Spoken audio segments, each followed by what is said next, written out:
Recording just got started. A warm welcome to all of you, my dear students who joined across the globe. We have people joining from USA, UK, Canada, Australia, and Africa, and from India too. My name is Lakshmi, and I have 26 years of experience in IT. I extensively worked in London, Belgium, Netherlands, other parts of the world, and finally got settled in Australia. Basically, I'm from South India, but I worked across the globe. And with this extensive experience, you know what? Let me share my screen directly rather than introducing, boasting about myself. Let me open my LinkedIn. We are transparent, open guys. Whatever the question that you are going to ask, you are going to get everything on the screen share. We don't talk something in the air based on the data only we speak. So this is my LinkedIn. And my name is Lakshmi. I'm the founder and the director of this company, Hands-on Agile Coaching Company, based out of Australia. Many of you know, some of you joined from different backgrounds, and this is the first time you are interacting with me. So I'm just introducing myself for 2 minutes. And I extensively worked in other parts of the world as a delivery manager, project manager, agile coach, enterprise agile coach. Basically, I'm from technical background to worked as a Java tech lead, whatnot. So with this extensive background, I floated this company called Hands-on Agile Coaching Company based out of Australia. The main reason for me voluntarily resigning the job in Cognizant and floating this company is because we don't have practical training companies outside. The trainings are happening, but the trainings are not happening in a practical way. That's the main intention with that good intention. So, but in the organizations, they expect the learning to be very skilled. Like when you're saying that, okay, when you are truly learning something, when you do it on your own, then only I consider that as a true learning. Otherwise, just gaining the knowledge. So to provide the students a true learning, we floated this company, and this is my company website. Oops, this is my company website, handsonagilecoaching.com, and floated this. And since then, we have been providing last 5 years, we have been providing various training programs like data engineering. Here you will be learning about building the Azure cloud platform, loading the data, transforming the data, building the pipelines. That's in completely practical way. AIML trainings, cybersecurity as well. You can just go through it. You will be learning completely in a practical way. You will be learning all the hands-on activities, Splunk, Kali Linux, ethical hacking, penetration testing. Similarly, all of us gathered here, especially on the GenAI and Agentic AI. This is the latest hotcake in the market. Power BI, all these training programs, we do it in a practical way. Scrum Master Product Owner, I personally train the students. For example, this is the real-time environment where we teach the Jira tool for the project tracking, Confluence tool, other things. We'll be doing it. So that's me. That's about my company. The company is legally registered in Australia. And I also run a Telegram channel where I post a lot of global job opportunities. Whoever is interested, you are most welcome to join this Telegram link. So where we post a lot of global job opportunities, global jobs here. In case if you are interested, you're most welcome to join. And I have been managing this particular group. I'm the owner, and we don't post no junk, nothing, no nonsense. It's all completely practical, latest news, latest trends, webinars. This what we post it in this particular. And we trained good number of students across the globe on various aspects. Even I open maybe on my WhatsApp. This is my WhatsApp. If I just type here cyber, so these are all the cybersecurity batches where we trained. And if I open, for example, practical trainings, these are all the practical trainings we open. Let's say we go for Azure. So these are all the Azure data engineering training batches that we have completed.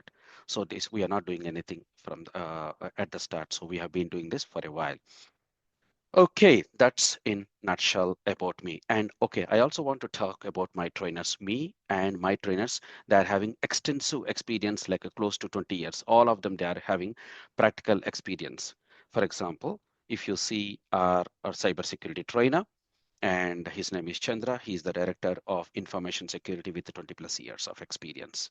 Now, coming to the hero for today is Vamshi, and he is having extensive 17 plus years of experience, and he's currently working as an AI scientist in Microsoft. So, which means that we are going to get all the practical insights, what is happening on the ground. Practical insights, that's very, very important. Theory, we can get it any part on the internet nowadays. Ogochukwu, please turn off your camera, Ogochukwu. So theory, we can get it. You open ChatGPT or you open Google, you are going to get theory. But what we need to understand is the practical learning. That's very, very important. Very important. Cool. That's in nutshell about me, my dear students. And each and every live class will be recorded. Let me share my record. Let me show this one as well. So we will be sharing you this drive link where you are going to see today's material, AI tools, introduction to AI for prompt engineering. And tomorrow's class, we are going to talk about large language models, RAG pipelines. This very, very good knowledge, valuable insight. Like this, we progress. And like if you see my drive, for example, and the cybersecurity, data engineering, all the drives will be there and we'll be giving that access. Okay, team. Now let us get into the game. We're all talking about AI and we don't have this particular term. No, we do have, but we were not really focusing heavily. Like 4 or 5 years back, we know that AI is coming up, but we never imagined that it is going to have this much of impact to such an extent that the organizations are feeling scared to release this model. Not very sure how many closely observe the news, the global trend. If you see yesterday's news from Anthropic, a new AI tool has implication for all of us, whether we use it or not, we have it. So they released, not they didn't release, they built a model and they named that model as Mathos. And if you see this ability, like for example, when you're talking about cyber attacks, right? Normally, if you see the scenario, when we say cyber attacks, so we have the, let's say, hospital. A physical attacker can attack that network and try to hold the data, maybe asking for the ransom. A similar situation has happened in 2024. Attack on the pathology services. It caused chaos in UK, and more than 10,000 appointments were cancelled because of that attack, and blood shortages followed and delayed in the results in the patient death. Very unfortunate because of the attacks. Now the attacks are taking up a different shape altogether. Altogether. Now with this new AI kind of attacks, the attacks are going to be much more scary. This is Y2K level of alarming. Matos has found 27-year-old bug in a critical piece of security infrastructure. All the vulnerabilities, all big companies. So this is a scary model, to such an extent that they are even feeling a bit scared to release it to outside market. That's the reason right now they are releasing or selling only to the Apple, Microsoft, Google, which will critically find any bugs or weakness. Because before, if it leaks to the external attacker, they find a window and they get into that. They do that. They will get that advantage. So this is all AI model. The AIs are learning. AI is evolving. And it's very, very important for all of us to learn this AI, Gen AI, Agentic AI. Vamshi will go through the course content as well. But if you ask ChatGPT or if you open Google and just say, what is the trend or demand for Gen AI, Agentic AI, and AI models, just ask, oops, ignore my typo mistake. And you will be getting, uh, you can see this shifting from simple content creation to autonomous, how the agents talk to each other and how they take the actions and how they perform the actions, how they do the decision making. So these are all the things that is happening. Agentic AI, 50% of enterprise organizations are actively exploring the agentic systems. Shift from tools to agents. Earlier we have the tools like maybe Claude, ChatGPT, and all the things. Now shifting is happening to the agents, which can take the decision making and do the acting as well. Earlier, if because some of you joining from non-IT background, I will just give a small scenario here. Let's say I am the tester. I played the tester role. Whenever we get the set of the business requirements, as a tester, my job is I have to do the requirement analysis. And after that, after analyzing the requirements, I have to prepare the test scenarios based on the business cases. So my next step is test scenarios. And then I have to create the test environment to execute those test cases. Then I have to go for test execution. And then If I find any defects, I have to raise a defect here. And then finally, I have to prepare test summary report. We call it as TSR in IT. These are all the set of activities as a human, I'm doing it. But now there are various tools in the market. You will be surprised. For example, I'm opening my own chat GPT here and then ask chat GPT, maybe let us take a sample example of the payment module. Hey chat GPT, act as a test analyst and prepare the test cases, test data, and the test execution for a healthcare company. Just I'm prompting it. I'm prompting it. Now it is understanding my intention. It is thinking like a test analyst. And even before I explain what is this all about, it is already done. The job is already done. A practical test analyst deliverable for a healthcare company. It's coming with the registration, appointment booking, doctor consultation. This is the project domain, what are all the module covers, and what is the testing approach. It is a testing environment as well, the assumptions. So we all have the test data, the patient name, test data. We call PHI, patient health information, PHI. This is sensitive, but of course, this is a test data. It's not sensitive information. Okay, I'm not displaying any patient health information here. Okay, and doctor's test data, staff test data, appointment data, blah, blah, blah. Look at that. Look at that. So this much of test data. Now it is going for the test case scenarios. So in 5 minutes, in hardly 5 minutes, the entire testing jobs, whatever I have been explaining for more than 10 minutes, it just took only 2-3 minutes to complete the activity. Normally it takes at least maybe maybe easily 3 to 4 days of activity. Now, as a tester, with the help of AI tool, with the right prompting, I am able to execute, I am able to do the same set of activities with the help of the AI tool in maybe 1 hour, example, maybe a little bit of fine tuning and tweaking according to the customer requirements, company requirements. Good. Now, organizations, organizations, they are looking for these kind of skilled people, these kind of skilled people, not a regular person with a standard set of learnings. A person who is capable of this embracing the change, embracing the change. Change is only, just 1 minute, just 1 minute. Embracing the change is important. Yeah. So there was a saying, right? Some Darwin or something. It's not the strongest species that survives. It is the one who embraces the change. So that's the same thing, right? So here, the organizations are preferring the people who embraces the change, especially with the AI, with the help of the AI tools, who are smart enough to build the AI models, who are smart enough to build the pipelines, so that you can deliver value to the market early, so that you can perform the same set of activities in less amount of time, so that we are ahead of the competition, and also less human intervention too, and less defects. And nowadays we are having at each and every stage, you can think of building a model here, which will automatically analyzes the test data and erases the defect. A model here, which automatically analyzes the defect and send an email to the development team. A model here. So look at this. So basically we are trying to automate the set of manual activities.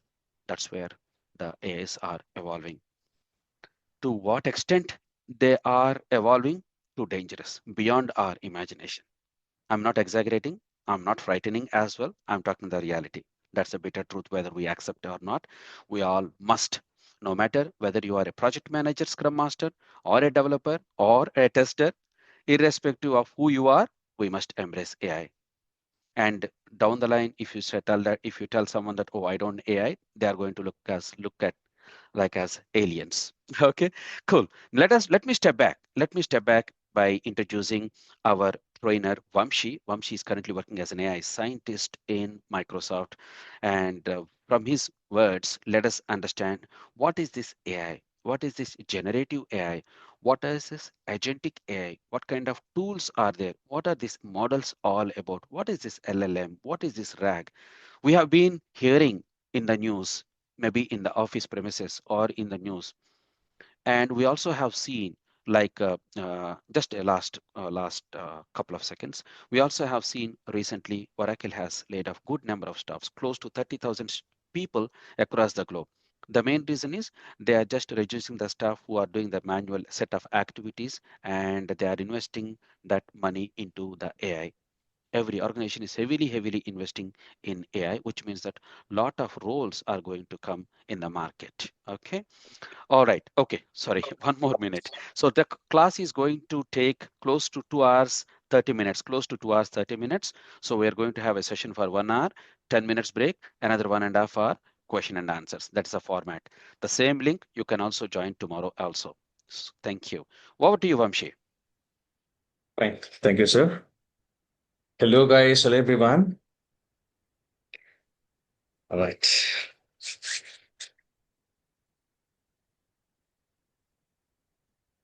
Fine. So today we'll discuss about some interesting concept in AI. So which is also a trend, the latest trend in the market, right? So generative AI agents, and of course agentic AI. Now I'll tell you the shift between AI, Gen AI, and again agentic AI. So we'll discuss few things in this session, and you will feel really some kind of interesting concepts I'll tell you as part of this session. And okay, so I request all of you to be ready with your chat GPT or any other kind of Gen AI tool, whether you might be using Google Gemini or Microsoft Copilot or Claude or Perplexity or anything. All right. So let me go with this one. So in this session agenda, right? So we'll discuss what is AI, because I mean, see, when you discuss about generative AI, so what were the previous kind of versions to that one? So we'll also discuss about what is AI, the traditional AI. Let me call it as traditional AI.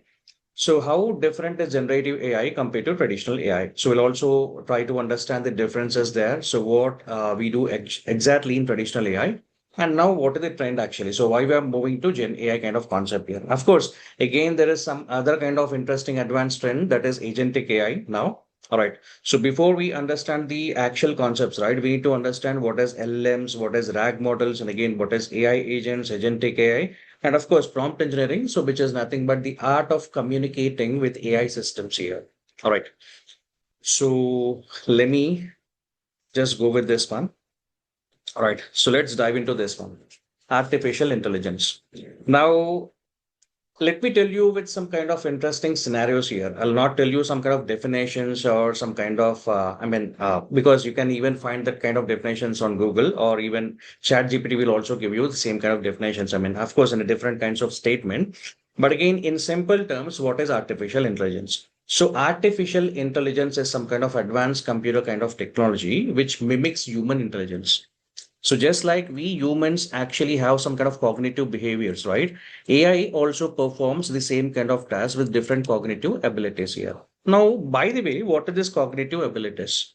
So now we can see something. Okay, so I mean we can hear something. Okay, so except taste and smell, right? AI can perform so many different things today.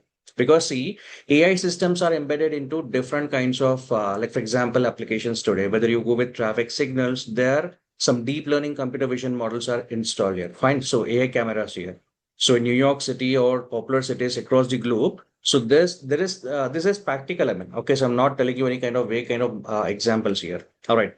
So likewise, I mean, so we see different applications today. So right from traffic signals or a product kind of recommendations, or Amazon or Google Maps, Apple Maps, or healthcare scenarios here, or okay, so bank.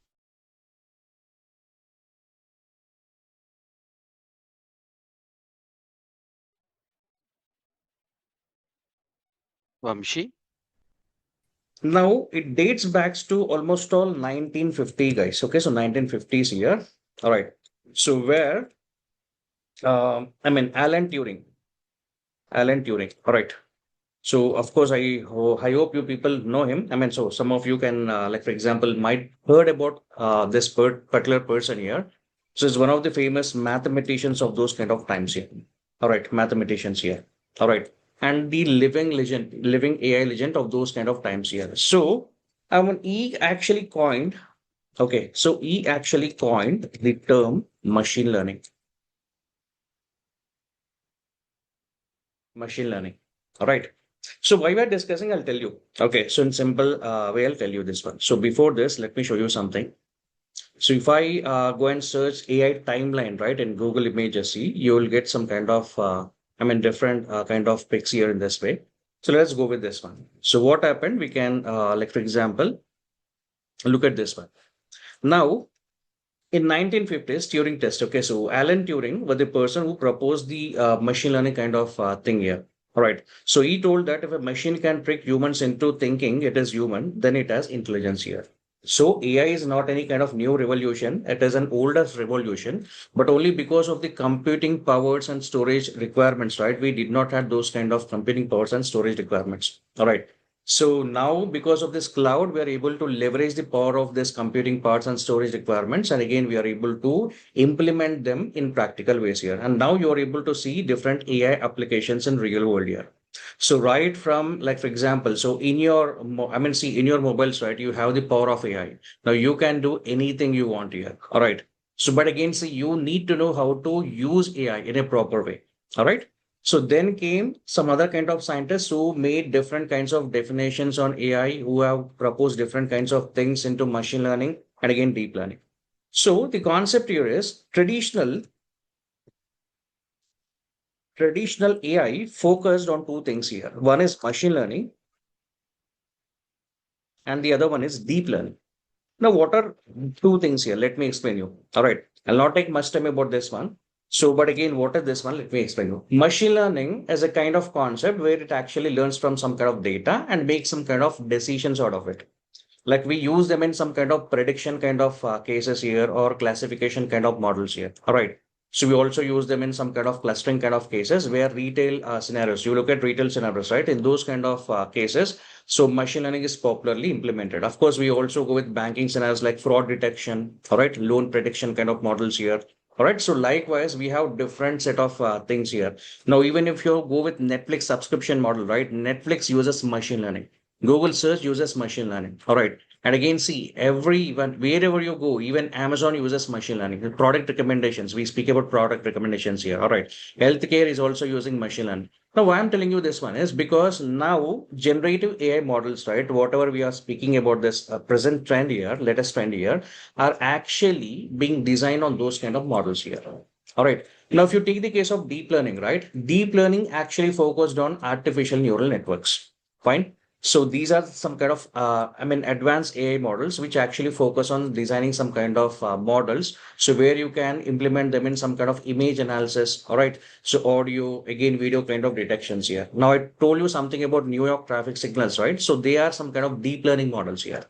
All right. So I'll also show you them. So how they are actually implemented. So, but within a while. So these are something about this one. Now let us try to understand the actual concepts here. Now you might be wondering, so what is the generative AI? How it is different from the normal AI? All right. So generative AI is a form of artificial intelligence in which models are trained to generate new original content based on natural language input. In simple terms, I can tell you something about generative AI in this way. So generative AI is nothing but it is about generating, okay, so using AI. All right. But what do you generate here? So you generate some kind of user-defined content. Okay. So especially in the format of a text or through some kind of code or especially in a image format or through some kind of audio format or let's say, for example, some kind of video kind of format here. So these are the types of formats that we get from this Gen AI kind of applications here. All right. And we use these models in order to train our AI workflows and again, complete some kind of automated related kind of task here. So that is second. I'll also go with AI agents here in a later. Okay. So, but these are the kind of output that you get from a generative AI models. No matter whether you go with Chat GPT, whether you go with Microsoft Copilot, whether you're using some kind of DeepSeek kind of models or Claude, Anthropic Cloud, Meta's Llama. Okay, so again, you are using some other different kinds of LLMs here. The output is the same thing. Any kind of generative AI model actually gives you this kind of outputs here. Now, how you can leverage these kind of models? Let us try to understand here. Now, see, AI models have not, like, for example, it took a lot of time, guys. Okay, so because of, we need to actually thank the different scientists and mathematicians into this field, actually. actually work for this kind of date actually, because see, we need to really thank them. Because see, now, as I told you, it is not any new concept here. So only because of the lack of computing and again storage kind of parts, right? We are unable to implement those kind of models. I mean, okay. Now, today, because of the cloud boom, we are able to use this kind of models here. So as you can see, artificial intelligence has evolved over a period of time here. All right. So it is not any new concept here. So, I mean, many different experiments and again, many different kinds of, like, for example, some kind of new inventions have been taken place. And again, now we are able to use this powerful models here. All right. So now, normally, like, for example, so before this AI, right, the kind of task that we were doing in some kind of IT industries, right, it took almost all months and years together. Now it is almost all taking only hours here, minutes and hours here. So that is the power of this kind of AI models here. But let me tell you. So, firstly, we had this AI landscape here. So, we had some kind of machine learning, again, deep learning, and again, data science here. I told you, right? So, this one. Now, data science is something. So, where, like, for example, you apply some kind of statistical inferences on the data and come up with some kind of decision making abilities. For example, if a new product is launched in the market, right, which of the customer segments might be purchasing this kind of product here? Or let's say, from which customer segments, I'll be getting a lot of sales here. So this is what retailers actually want to understand from the data. In order to implement, so first of all, we have to create a powerful machine learning kind of models here. So which actually gives us some kind of cluster kind of models here. I'm not going deeper into these kind of models, but this was the actual landscape of AI. Now, after Gen AI, the new landscape is now this one here. All right. So you can see artificial intelligence, machine learning, deep learning, and generative AI. But again, see, let us try to understand where exactly Gen AI comes into the present trend here. So for that one, I will let me ask some kind of things in this way. So AI types here. So if I type in this AI types, right? Um, Generally, I need to get this one. For example, let us go with this one here, because this is really important in order to make you understand what a generative AI and AI agents guys. All right. All right. So let me tell you something. So three types of artificial intelligence here. All right. Artificial narrow intelligence, artificial general intelligence, and again artificial super intelligence here. Now, what is artificial narrow intelligence? So this stage of AI is where machine learning ruled the world here. All right. So, see, past 5 years and again past, 3 years back, right? So 3 years back, so this was very popular, right? So this kind of bots here. So we had, like, for example, Apple Siri, Amazon Alexa, Microsoft Cortana. Okay. So, but again, see, of course, we also have it today, but again, see, no one is using them. So after this Gen AI revolution, right? So people are using some kind of chat GPT or Gemini or some other kind of AI assistants today. All right. So this is some kind of AI where it actually performed a particular task here, where it executed a particular task here. So it was focused only on to solving some particular problem statement or something. Now, using this bots, right? So we were able to communicate with AI systems. Like if I ask it some kind of question, it used to give me some kind of answer here. But again, see, there were a lot of limitations with this kind of bots here. All right. So the kind of training, so the kind of, they were trained here. So there were a lot of limitations here.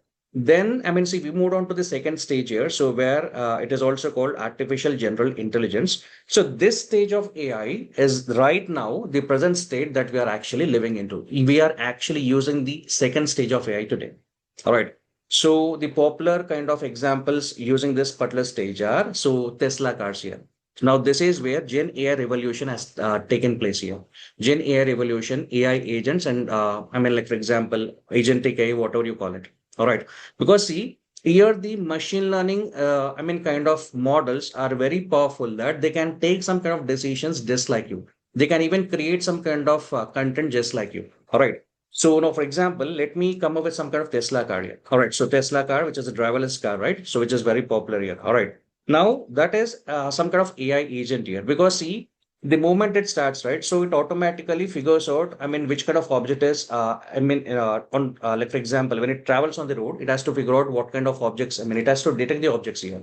Then wherever it has to take some kind of directions, right? It automatically has to decide about that one. And again, see, if there is any particular signals falling, right? Red signal or something, right? It should know it has to stop there. All right. So this is a clever AI agent which actually performs this particular task here. So it is able to perform that particular task here. So it is like for example, it is like for example, uh, I mean it is implementing the AI kind of functionalities in different ways here. So let me tell you, again, this AI agents, they use different kinds of tech inside that one. So this is not any some kind of only single kind of technology, guys. Machine learning is actually added in that one. Deep learning kind of technology is added in that one. Okay, so and the latest one is Gen AI, popular Gen AI kind of models have been added because it has to communicate to the user here. All right. So this is the present state of AI that we are actually living into.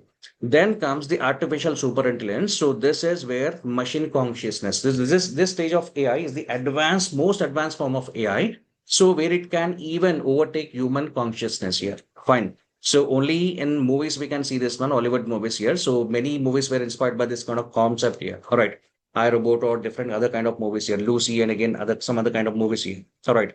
So if this is into some kind of, for example, practical, right? See, AI has to be used in a good way, guys.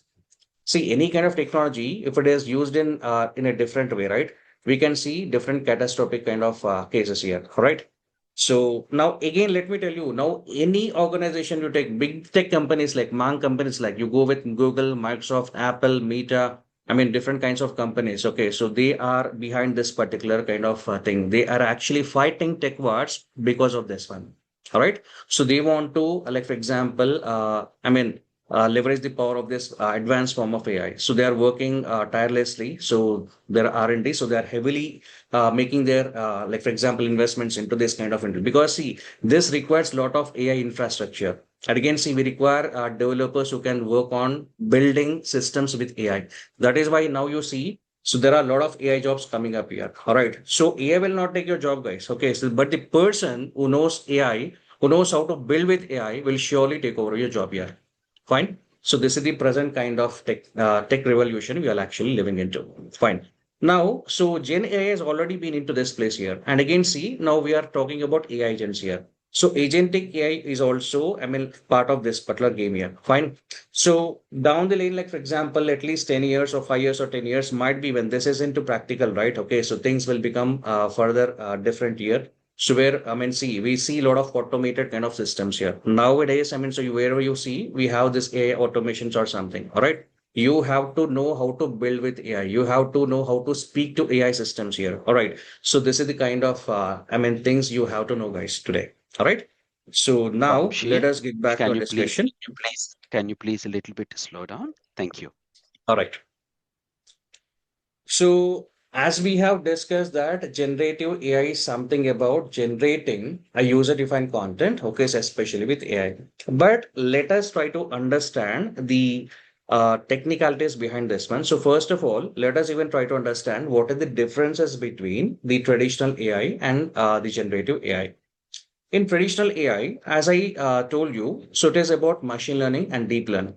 So where machine learning, like for example, it was implemented on some kind of structure kind of data. And again, the most popular cases were data analysis, data analytics here, and again, regression. So which was prediction and again, classification, clustering. So these were the models where we built. Okay. So where we use them. Okay. So in different ways here. And now, like for example, so it was an iterative process here because in building a machine learning model, right, it takes a lot of time because it means we need to, like for example, first perform some kind of data pre-processing techniques, feature engineering, then we need to apply. Okay, so we need to, go step by step here. We need to, it's an iterative process here. Finally, when we derive at a conclusion, right, about the accuracy of the model, right, if the accuracy is not well, again, we fine tune it with hyperparameters. So this is what happens here. Now, after fine tuning that particular model, right? So we get a formatted, like for example, a new, okay, so model. So those acts as foundational models for your generative AI. All right. Those acts as foundational models for your generative AI. Now, using those foundational models, right? So which is the advanced form of machine learning or deep learning kind of tech, right? So generative AI actually, so they have developed this kind of thing. So where it actually gives you result based on some kind of natural language responses here. And this generative AI tech has been used nowadays into different kinds of, domain specific kind of things here. We are able to see this one. So now let me tell you something. See, the new landscape of generative AI is this one. So artificial intelligence, machine learning, deep learning, and LLMs here. Because see, now How does generative AI actually work here? In order to explain you this one, right? Let me tell you a simple, interesting thing here. So the concept here is large language model. All right. So we speak something about the concept of large language model. All right. Also called LLM. Now, what is this language model here? Let us try to understand in detail here. See, it is a pattern recognition kind of systems, learns to understand natural language and again generates the responses in the same way. So LLMs are a subset of generative AI and focus primarily on language related tasking. So let me tell you an interesting thing about LLMs here. For example, now what are these kind of things here? Let me tell you a very, simple scenario. Understand that you have in your house, you have some kind of smart talking robot here. Smart talking robot. All right. Now, so you brought a robot. Okay. So, it is very good at understanding the conversations. Okay. So it is able to hear all of the conversations in your home. And then, like, for example, so when you normally speak, like for example, something, right? I'm hungry, I want to eat. So immediately it responds with some kind of answer here. Like, for example, if you say that I'm hungry, I want to eat. Okay. So, for example, the moment you complete this sentence, right, it automatically tells you some kind of answers, probably when it heard about some kind of food items here in this space. So, pizza. All right. So, any other kind of food items here. All right. So, how come it is able to give you this one? Okay. Because it has understood the conversations and it is able to give you this kind of result using some kind of process called stochastic process here. Stochastic process. Stochastic process. Now, what is the stochastic process? It is nothing but a statistical technique here. Okay. So, which is used to identify the next word here, which is used to predict the next word here. Okay. So, predicts the next word here. All right. Predicts the next keyword or word or something, whatever you call it. All right. So now LLM actually behaves in the same way. So you can think of LLM as an auto-complete kind of sentence here. Auto-complete. What is autocomplete? Now, for example, you type something in your WhatsApp, right? So when you type something, it automatically suggests you some kind of keywords, right? So again, see, you can use those kind of keywords here. Again, even in Gmail also, you have this feature here. Fine. So when you type something, right, it auto completes something here. Fine. It gives you this kind of statements or words here. All right. So this is called auto completion. So LLM also works in the same kind of way, guys. All right. So LLMs are a powerful AI programs that learn patterns from huge amounts of text and use them to generate human-like language. All right. So they actually are trained on vast amounts of data. All right, vast amounts of data. Now, why we are calling them as large? Let me tell you some interesting thing. So large here in the sense they are actually trained on vast amounts of data. How vast here? So billions and trillions of data parameters. Billions, not millions, guys. Billions and trillions of data parameters. So publicly, which are publicly available on the net or through some kind of Wikipedia kind of articles or websites or books or something. All right. So LLMs are like a smart autocomplete. So when you start typing a sentence, your phone predicts the next word. And LLM does the same thing, but at a much larger and smarter scale here. All right. So now let us dive deeper into the concept of LLMs here. So what LLMs can do, and again, how generative AI actually works here. Now let me tell you or show you some interesting thing here. Fine. How generative AI works here. Let me enlarge this. Okay. Now, for example, I'll type a question to my chat GPT or any kind of Gen AI tool, like what is the capital? Okay, so capital of France. Now all of we know that one, but again, see how come this generative AI models actually work? Let me explain you now. All right. The moment when you type this one, right, how generative AI models actually work is the first part is it will break this entire, like for example, whatever the question, whatever you're asking, right? It is actually called as a prompt, guys. All right. So the way of communicating with the generative AI systems or AI systems here, it is called as prompts here. Okay. So we actually, what we type here, right? It is called as prompt here. Now, these prompts are like, for example, they are broken down into different kinds of things here. For example, now it will break this particular prompt into different keywords here. So what is the capital of France here? So these are the different kinds of tokens here. So that is the first process. Then what happens inside the neural network model is, So it will find some kind of vector embeddings here. Vector embeddings are something which will assign some kind of numbers to this kind of, for example, tokens here. No, do not worry how actually it is assigning this particular numbers here. So that is some kind of NLP concept which we'll discuss later here. All right. So a powerful neural network model tries to break down this one. And again, after this one, so now, I mean, it will apply the concept of self-attention. Now you might have heard about this kind of concept also. Nowadays, generative AI, I mean, the kind of model that we're getting, right? So this is the game changer actually. Self-attention is the game changer. Now let me ask you some question, guys. So when I ask you this question, right, what is the capital of France here? What comes to your mind? Now you know that it is Paris. Okay, so we know that one. Fine. So if I ask you about Paris, right, what comes to your mind? Yes. What is the answer? About Paris. So what is Paris famous for? Come on, guys, Eiffel Tower. All right. So now what a self-attention is, it will actually concentrate only on the important keywords here. So what are the important keywords in this prompt here? Capital and France. All right. So we know this one. Now, so what it does is actually, so it will break down this one and again find the relevant keywords or meanings to this particular sentences here. What is capital and what is France here? Now, capital is some kind of place. It is an identifier of a country. All right. Important region of a country here. All right. Now, based on this one, so what is the country about France here? So it will immediately identify it as some kind of Paris here. But again, see, not only that one, it will also give you some kind of related content based on Paris here. For example, Paris is not only famous for Eiffel Tower, it is also the fashion capital of the world here. We know this one. All right.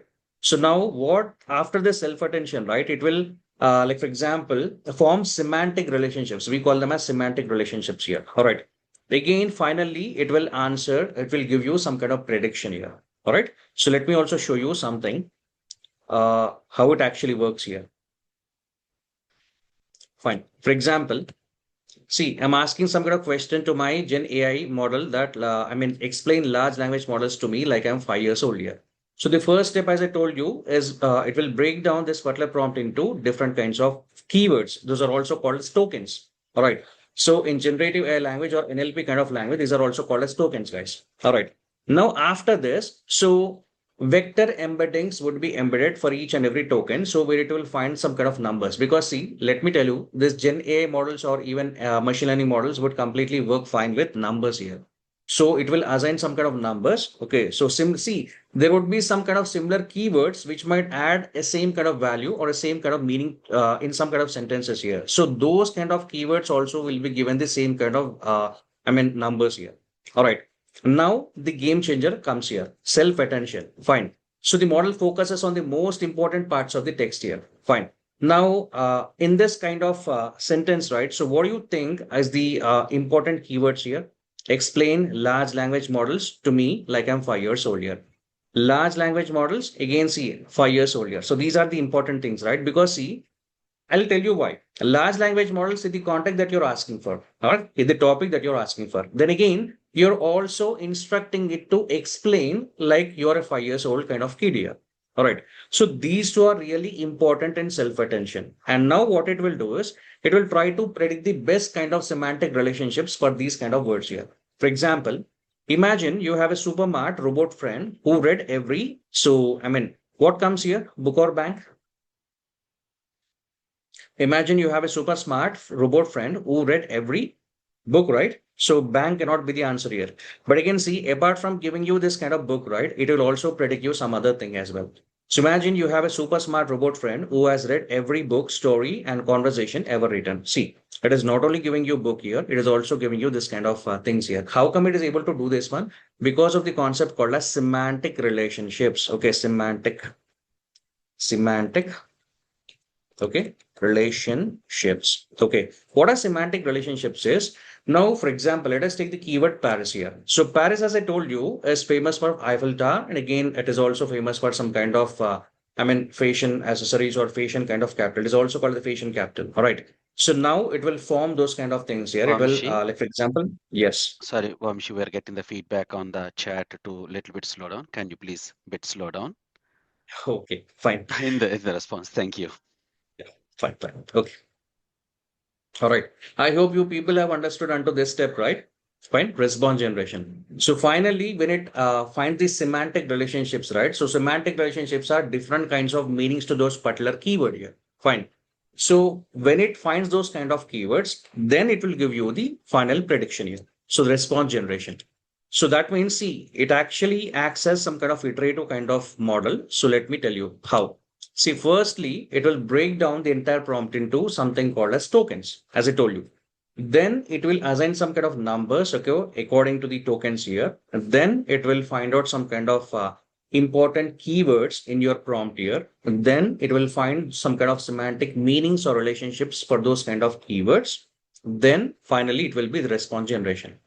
This is how generative AI model works here. Fine. So this is the scene that acts behind this kind of Gen AI models. Whether you go with ChatGPT, whether you are using some kind of Gemini, or whether you're using some kind of Microsoft Copilot or any other kind of Gen AI tool today. So this is how a Gen AI model actually works here. Fine. So large language model, because see, these models have been exposed to vast amounts of data. These models have already been trained on vast amounts of data. Fine. And now they're able to give you or fetch you this kind of results here. All right. And again, see, now what are the way we are communicating with this AI systems, right? So this is also called as prompt engineering. And we actually communicate with the AI systems using something called as prompts. All right. Prompts or prompt engineering. The art of crafting better prompts is known as prompt engineering. So let us first dive into prompt engineering. Then I'll tell you some beautiful example between an LLM and some kind of RAG model here. All right. So first, let us try to understand. So what is a prompt here? So in generative AI, a prompt is the natural language input or instruction that a user provides to guide the AI model in generating a specific output. The prompt acts as a bridge between the user's desired outcome and the AI's ability to generate that output. Fine. So now whatever the prompt you give it, right, based upon that one, the Gen AI model will respond to you with a particular answer here. Again, let me tell you guys, the output always depends upon your prompt here. The better the prompt, the better the output here. Fine. So you also need to know how to communicate with this AI systems here, how to communicate with this Gen AI kind of models here. So we'll also look at that one practically. All right. So what is prompt engineering? Crafting effective prompts is a skill called prompt engineering, which involves understanding how to structure inputs to get the best results from generative AI models here. So as I told you, when you ask in a proper way, the output will also be in a proper way. If you ask in a vague kind of way, right, it doesn't understand the context here, and then it can hallucinate here. Fine. So we'll also try to understand what is hallucination. All right. So LLMs often get this kind of behavior, shows this kind of behavior, yes, this hallucinations here. Fine. So now text based here. So for example, if you go with different prompts, right? So let me explain you. But before this one, let us also try to understand. So what are the benefits and use cases of using LLMs here? Now, as I told you, LLMs are task requiring board. I mean, generally they are give you some kind of content when you ask with a proper kind of prompts here. Fine. So they use different kinds of models here. And again, see, they also suffer with some kind of disadvantages or limitations also. Fine. Let me tell you what exactly it is. So LLM hallucination, we also call as LLM hallucination. All right. And again, they also have some kind of limited content here, limited content, or let me also tell you something as knowledge cutoff date, cutoff, knowledge cutoff. What are this knowledge cutoff? Let me explain you in ChatGPT. So where is ChatGPT? Let me open this. All right. I'll show you some interesting thing. For example, let me have the same question here. Okay. So what is the capital of France? Okay. So if I ask this question, right, it already knows this answer, guys, right? So this LLM already knows this kind of answer. And again, it will immediately give me some kind of response that it is Paris here. The capital of France is Paris. The capital of France is Paris here. So it is generating two responses. So anyone, I prefer this response. Fine. Fine. So this is okay. But what is that I want to tell you about is, first of all, let us try to understand what is knowledge cutoff date here. Knowledge cutoff of chat GPT models here. if I ask this kind of question, right? See, what is knowledge cutoff date here is knowledge cutoff date refers to the LM's training date here. Until that particular date, that particular model has been trained here. So whatever the events that took place until that date, right? It has all those kind of events stored in its memory. All right. So, I mean, see, for example, if you go for GPT-4 zero kind of models, right? So it is telling you that it is October 2023 and again 2024. All right. So let me ask the same kind of question. So knowledge cutoff of Chat GPT 5.2, which is the latest kind of model. So it is 5.2. See, it is August 31st, 2025. Now let me ask it some kind of question. When was Apple iPhone, okay, so 17 released? Okay, released. See, it was actually released on September 19, 2025. All right, so according to Google, so this is the date here. Fine. Now, let me add the same kind of thing to my chat GPT. I mean, you can go with any kind of LLM, guys. Okay, so I hope you are actually working on this one. Fine. So if you're using Gemini or any kind of LLM you might be using, so just type this one. Okay, so now I'll tell you something about hallucination here. See, hey, okay, so let me give it a prompt in this way. Hey, I want to, okay, I want to purchase Apple 17. Okay, so can you let me know the features? Okay, so can you let me know the features? Now, the moment I ask this particular prompt, right, I give it this kind of prompt, right, it immediately see in previously when I asked this kind of prompt, right, what is the capital of France here? It immediately, I mean, give me this answer here because it knows this answer here. Fine. Because it has already trained on this kind of data, it knows this kind of answer. But now let us see, for example, see knowledge cutoff date of ChatGPT 5.2 is 30, August 31st, 2025. And Apple iPhone so was released on September 19, 2025. So that means ChatGPT doesn't have this kind of knowledge here. Fine. When Apple iPhone was released, the actual. Okay. So now, so it will hallucinate the answer and again it will search the web here. Let me also tell you this one. See, for example, let me just give it this prompt here. See, searching the web. It is unable to give you the response directly. Fine. Searching for Apple iPhone 17 features released, rumors. Okay, so 2026 year. So what it gave? Rumors 2026 year. Fine. See.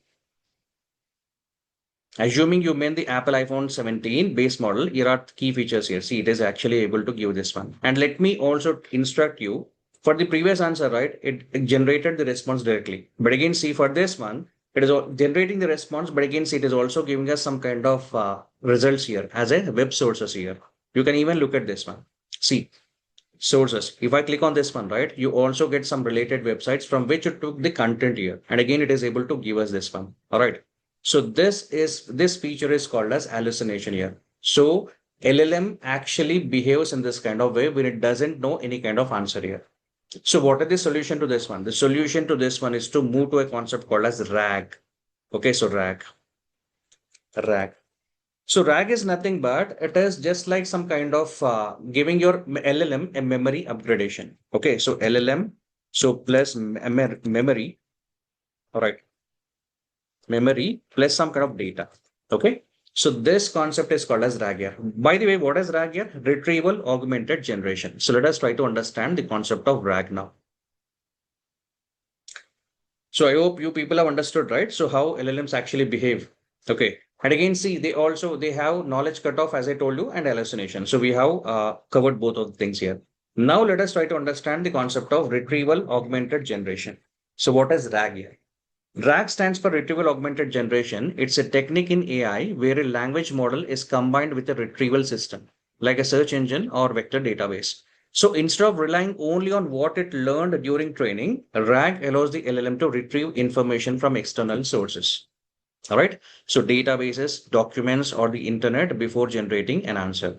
So this means the LLM first looks up information, so retrieval, then it uses that into create a good response here. See, basically what exactly is RAG is. So we give LLM the power of looking into some kind of documents or something. That means we actually give it some kind of instructions and again we give it some kind of data. All right. So generally we actually use vector databases in real world.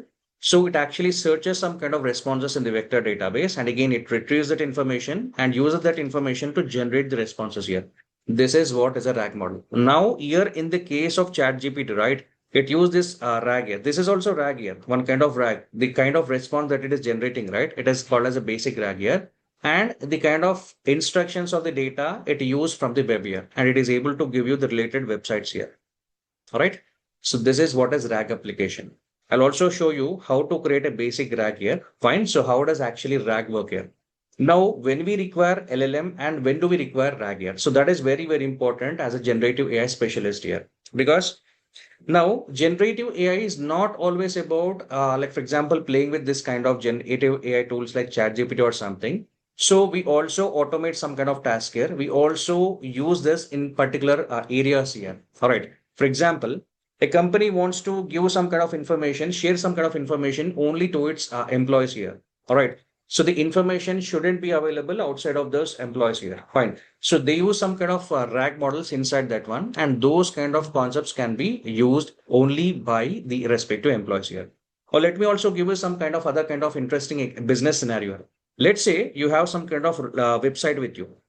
All right. You have some kind of website with you guys. Website.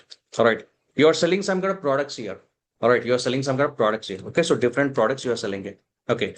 Now you want, see, for example, different customers flock to your website to purchase some kind of products here. But before purchasing, they might be having several questions in their mind.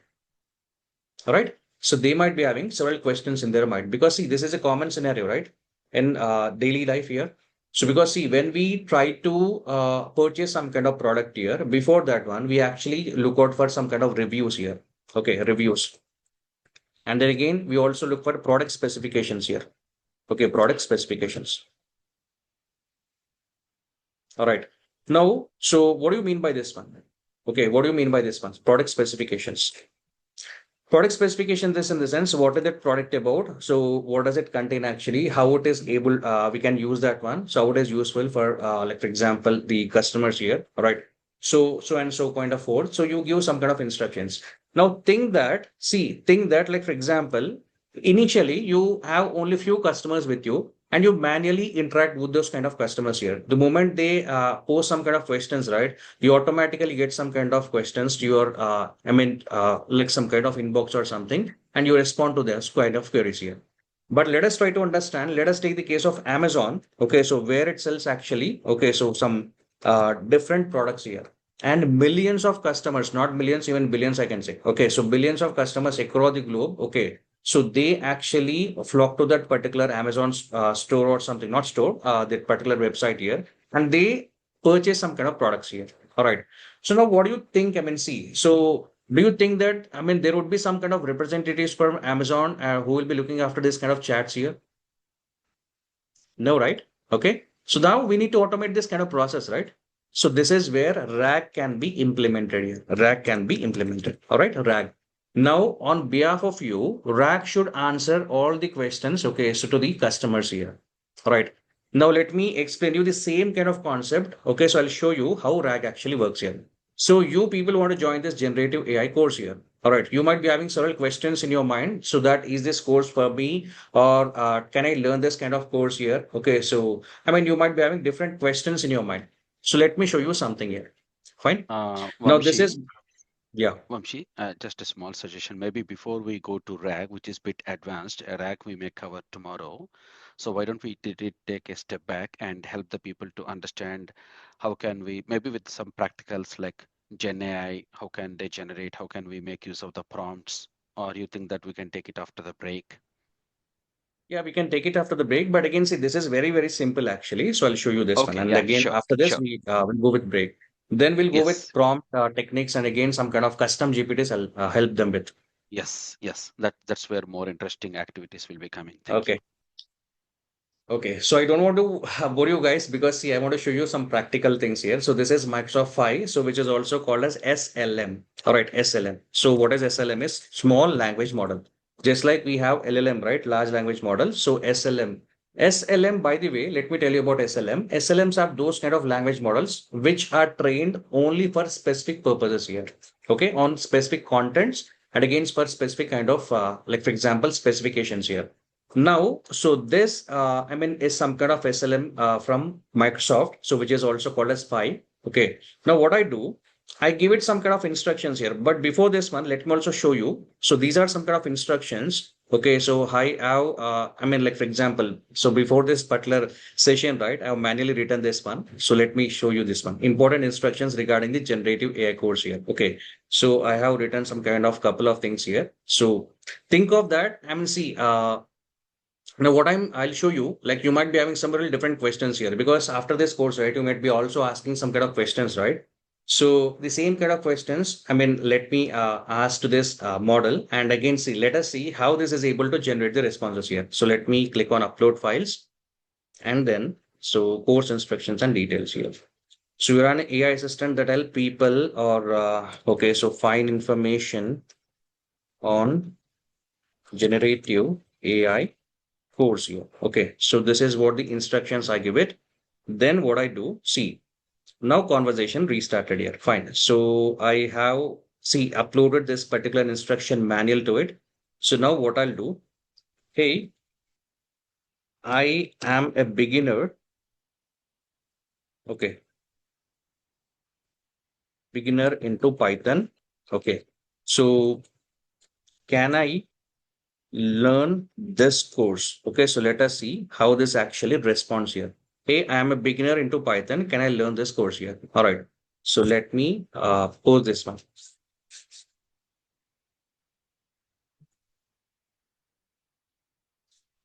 See, it is actually what it will do. It is a basic RAG model, guys. So it will dive first into this kind of instruction manual. Based on that one, right, it will generate some kind of responses. First, it will look at this particular prompt here. All right. So, I mean, I am a beginner into Python. Can I learn this course here? So then what it will do, it will search for the instructions given in this instruction manual. Then it will generate some kind of responses. Okay. So on its own here. See, it is now generating something in this way.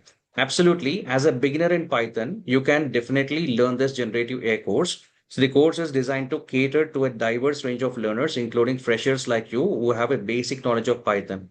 Here is how this course can benefit you. See,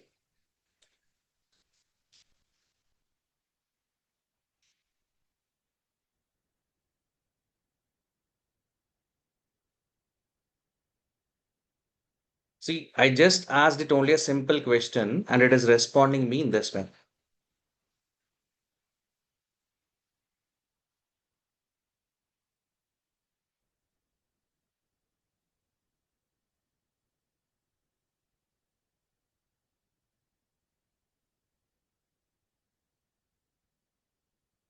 So it is telling you about some kind of foundation building. Okay, so this course will help you solidify your understanding of Python, which is a fundamental requirement for learning generative AI. Diverse skill set, career opportunities, and again, career upskilling, and see.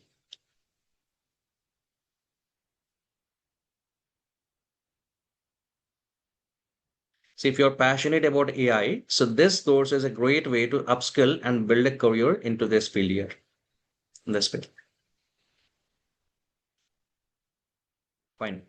So, and again, let me ask it some other kind of question. So after, okay, so sorry. After learning the course, what kind of career opportunities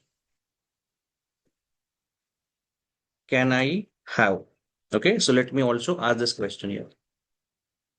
After learning the course, what kind of career opportunities can I have here? See, whatever questions, whatever prompts we give it, right?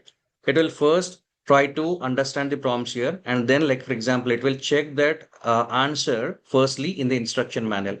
Then it will retrieve that particular content from that instruction manual and then it will generate the response here. So this is how, so, I mean, a basic RAG or your generative AI models actually work here.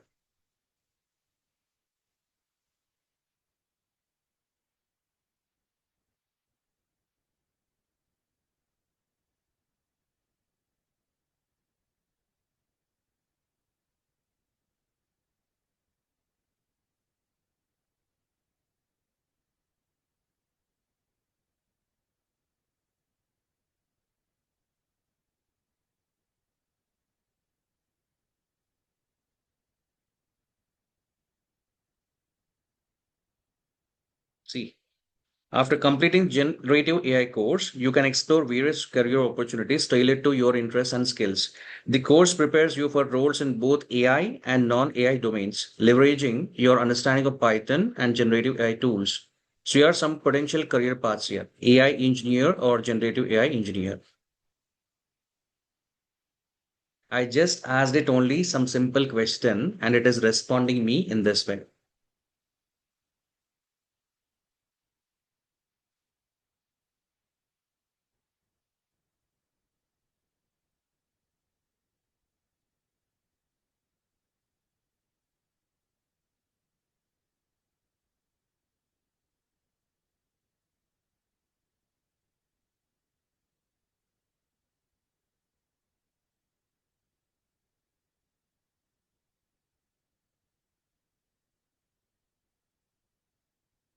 Your knowledge in data analytics, data engineering, machine learning, deep learning, Scrum and Agile, and digital marketing can lead you to various roles in industries that require AI expertise. Creative and design focused roles.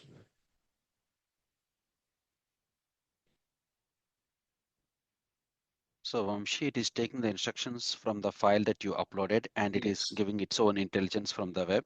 Yes. Yes. So basically, what happens here is after it understands the prompt here, it basically first, goes straight away to the instruction manual. And again, first of all, it will retrieve the relevant information based on the prompt that I asked, and then it will generate its own responses here. So this is how a RAG actually works here. So we can build these kind of models for any kind of like even for the testing or for any Yes. area we can yeah, that's very good. Yes. Yes. So basically, first of all, we have to understand how to build this rack system. So if you can build this rack systems, you can apply it in any domain here.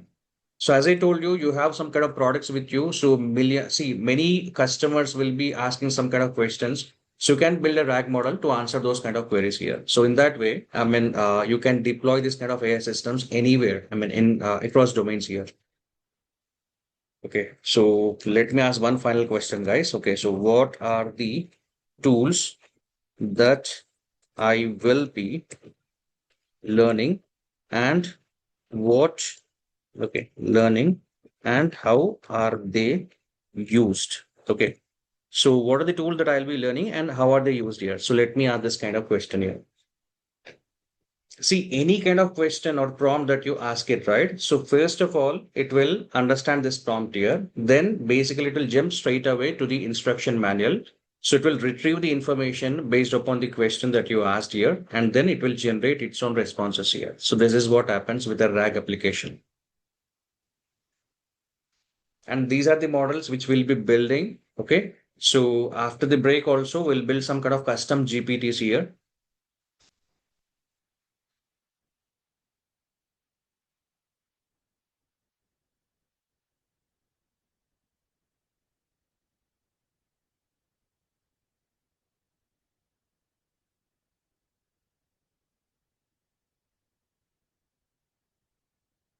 Let us see what kind of response it generates. So because we are having a lot of tools, and it should also tell us like how can we use those kind of tools? How can we learn those kind of tools here? All right. Let me.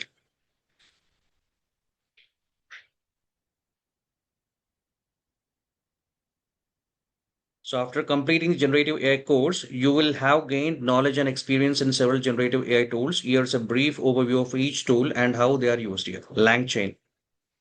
So let me tell you about LangChain, guys. So LangChain is a library of different AI, GenAI tools here. So we'll be using LangChain and we'll be working with different models here. So like Grok model, Olama, and again OpenAI GPT kind of models here. All right. So we'll also work on that.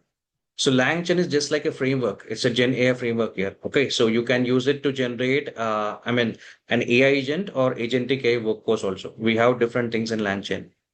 And ChromaDB is some kind of vector database. So we'll also try to understand what is vector database actually. So RAG, now this is some kind of, see, these instructions I've given it as a file here. In real world, when we build RAG applications, we actually store this information in a database. So which is vector database. And vector database is different from a regular relational database here.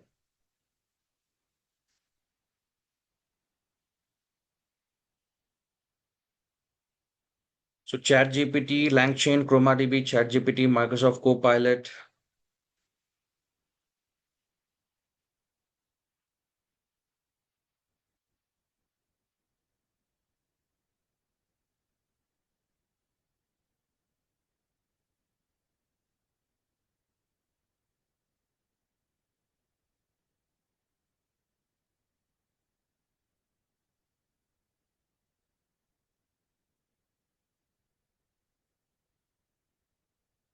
Hugging Face is another open source kind of AI platform where you can work with different Gen AI kind of models here. And then we also have some other different kinds of tools as well. OpenAI is a framework, so where GPT models have been designed by OpenAI. So you know this one, right? Fine.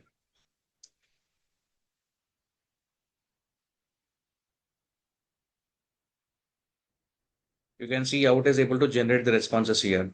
I just asked it only some specific question here. So what kind of tools and how they are actually used here. So it is giving you information. Okay, so it is giving you from its intelligence here. So what it has understood. So Crew AI is a platform that provides access to a variety of generative AI models. So for designing multi-agentic systems and workflows, right, we use this kind of model, Crew AI.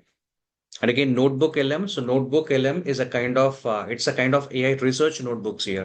All right. So I'll also show you after the break here. So we'll have some kind of other interesting kind of activities. So I want all of you to be attentive and again see open your Chat GPT and again some other kind of tools here. I'll tell you. N8N is another interesting AI workflow tool, guys. So it is for beginners like you people. And again, so who don't want to code something. So it is completely a no code kind of platform. So, but again, see, we can build agents. We can also build workflows here. We can also build RAG models using N8N. Gamma AI is another interesting kind of AI kind of platform where you can create some kind of reports in an interactive way. Let us beautiful visuals and again PowerPoint presentations. So especially project managers and again, these kind of people, product managers, Scrum and Agile. So these kind of people, when they want to communicate the results to the end users or the stakeholders, right? So they can use this kind of tool here. So apart from that one, so we also go with Notion and some other kind of tools as well. So this is how a basic RAG model works here. So we design such kind of application and we have to give it some kind of instruction or some kind of data. All right. So that it can find the answers using that particular kind of file or database here. And again, it will generate some kind of user responses in this way. Fine. So these are the kind, this is a basic RAG model, guys. Hope you liked it, right? So how this is actually developed here. So we'll work on that one as part of our sessions here. Fine. Okay, so can we have a break? So shall we take a break of 10 minutes and then we'll be back. So we'll be learning what is prompt. Activities. I'll show you different activities. Okay, so practical scenarios here. And then we'll also work with custom GPTs here. Fine. Right. Thank you. Thank you.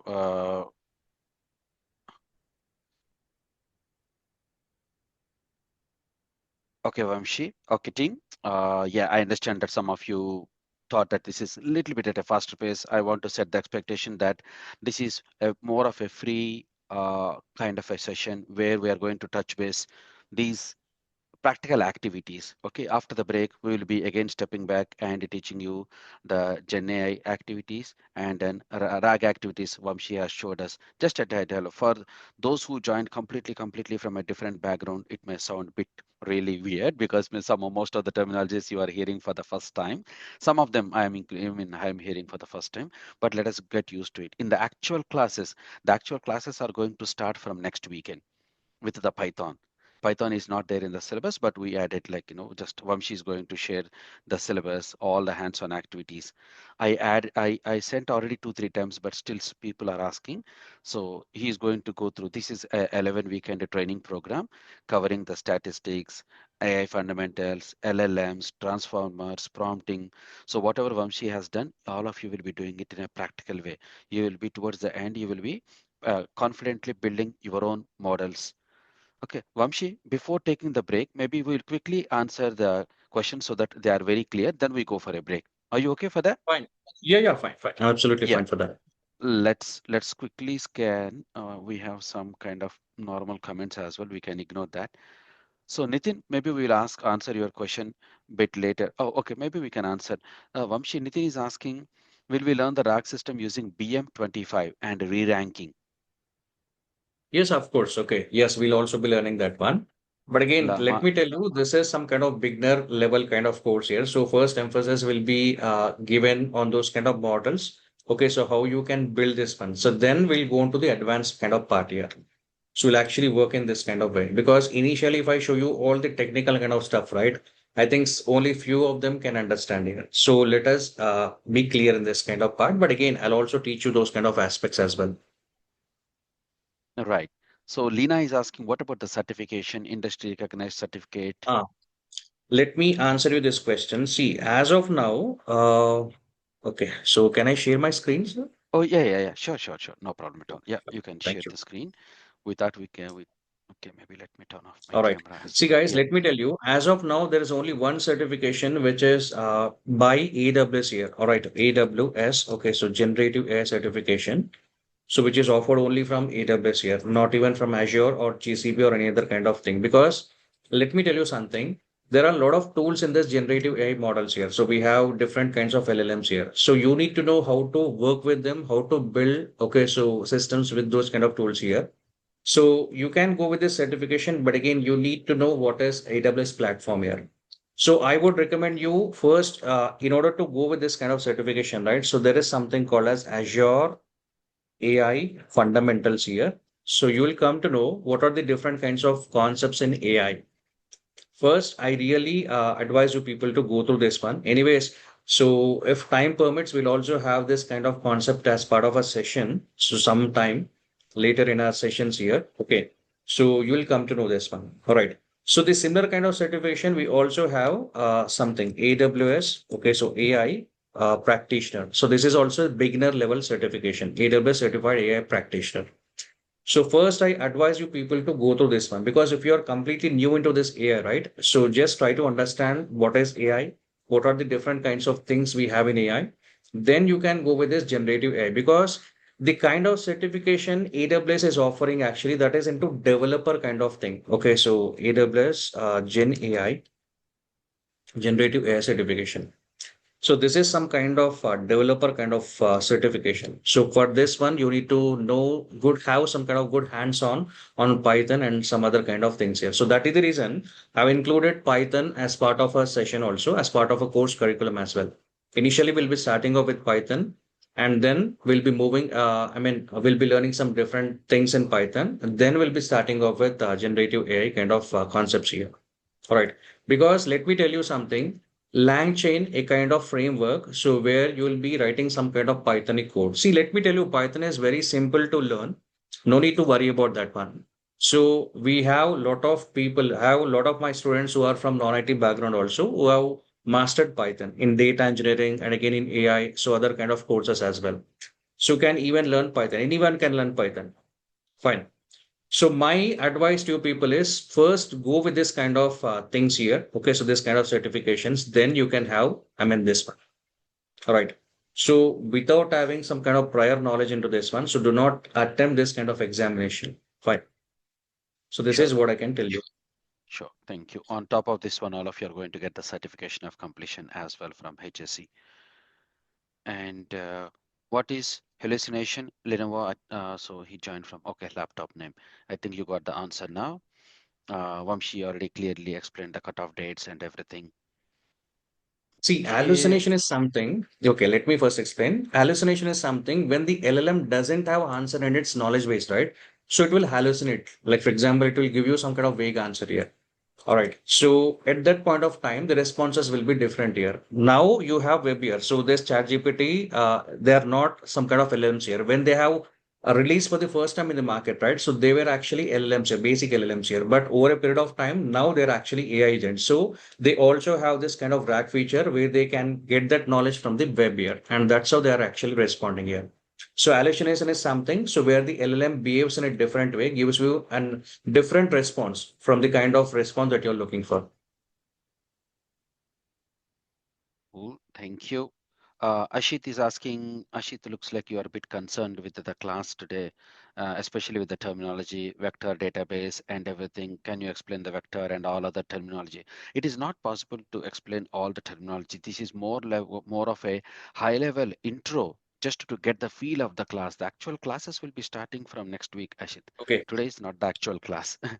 Okay, so Sir, that's why with your Vamshi is permission, I'll just to touch base. yeah. Yeah, you can go ahead. I'll also explain. I mean, what is vector database? Guys, see, now in a normal sense, like all, I think all of you people know what is a database, right? So relational database like SQL, Oracle, or something else.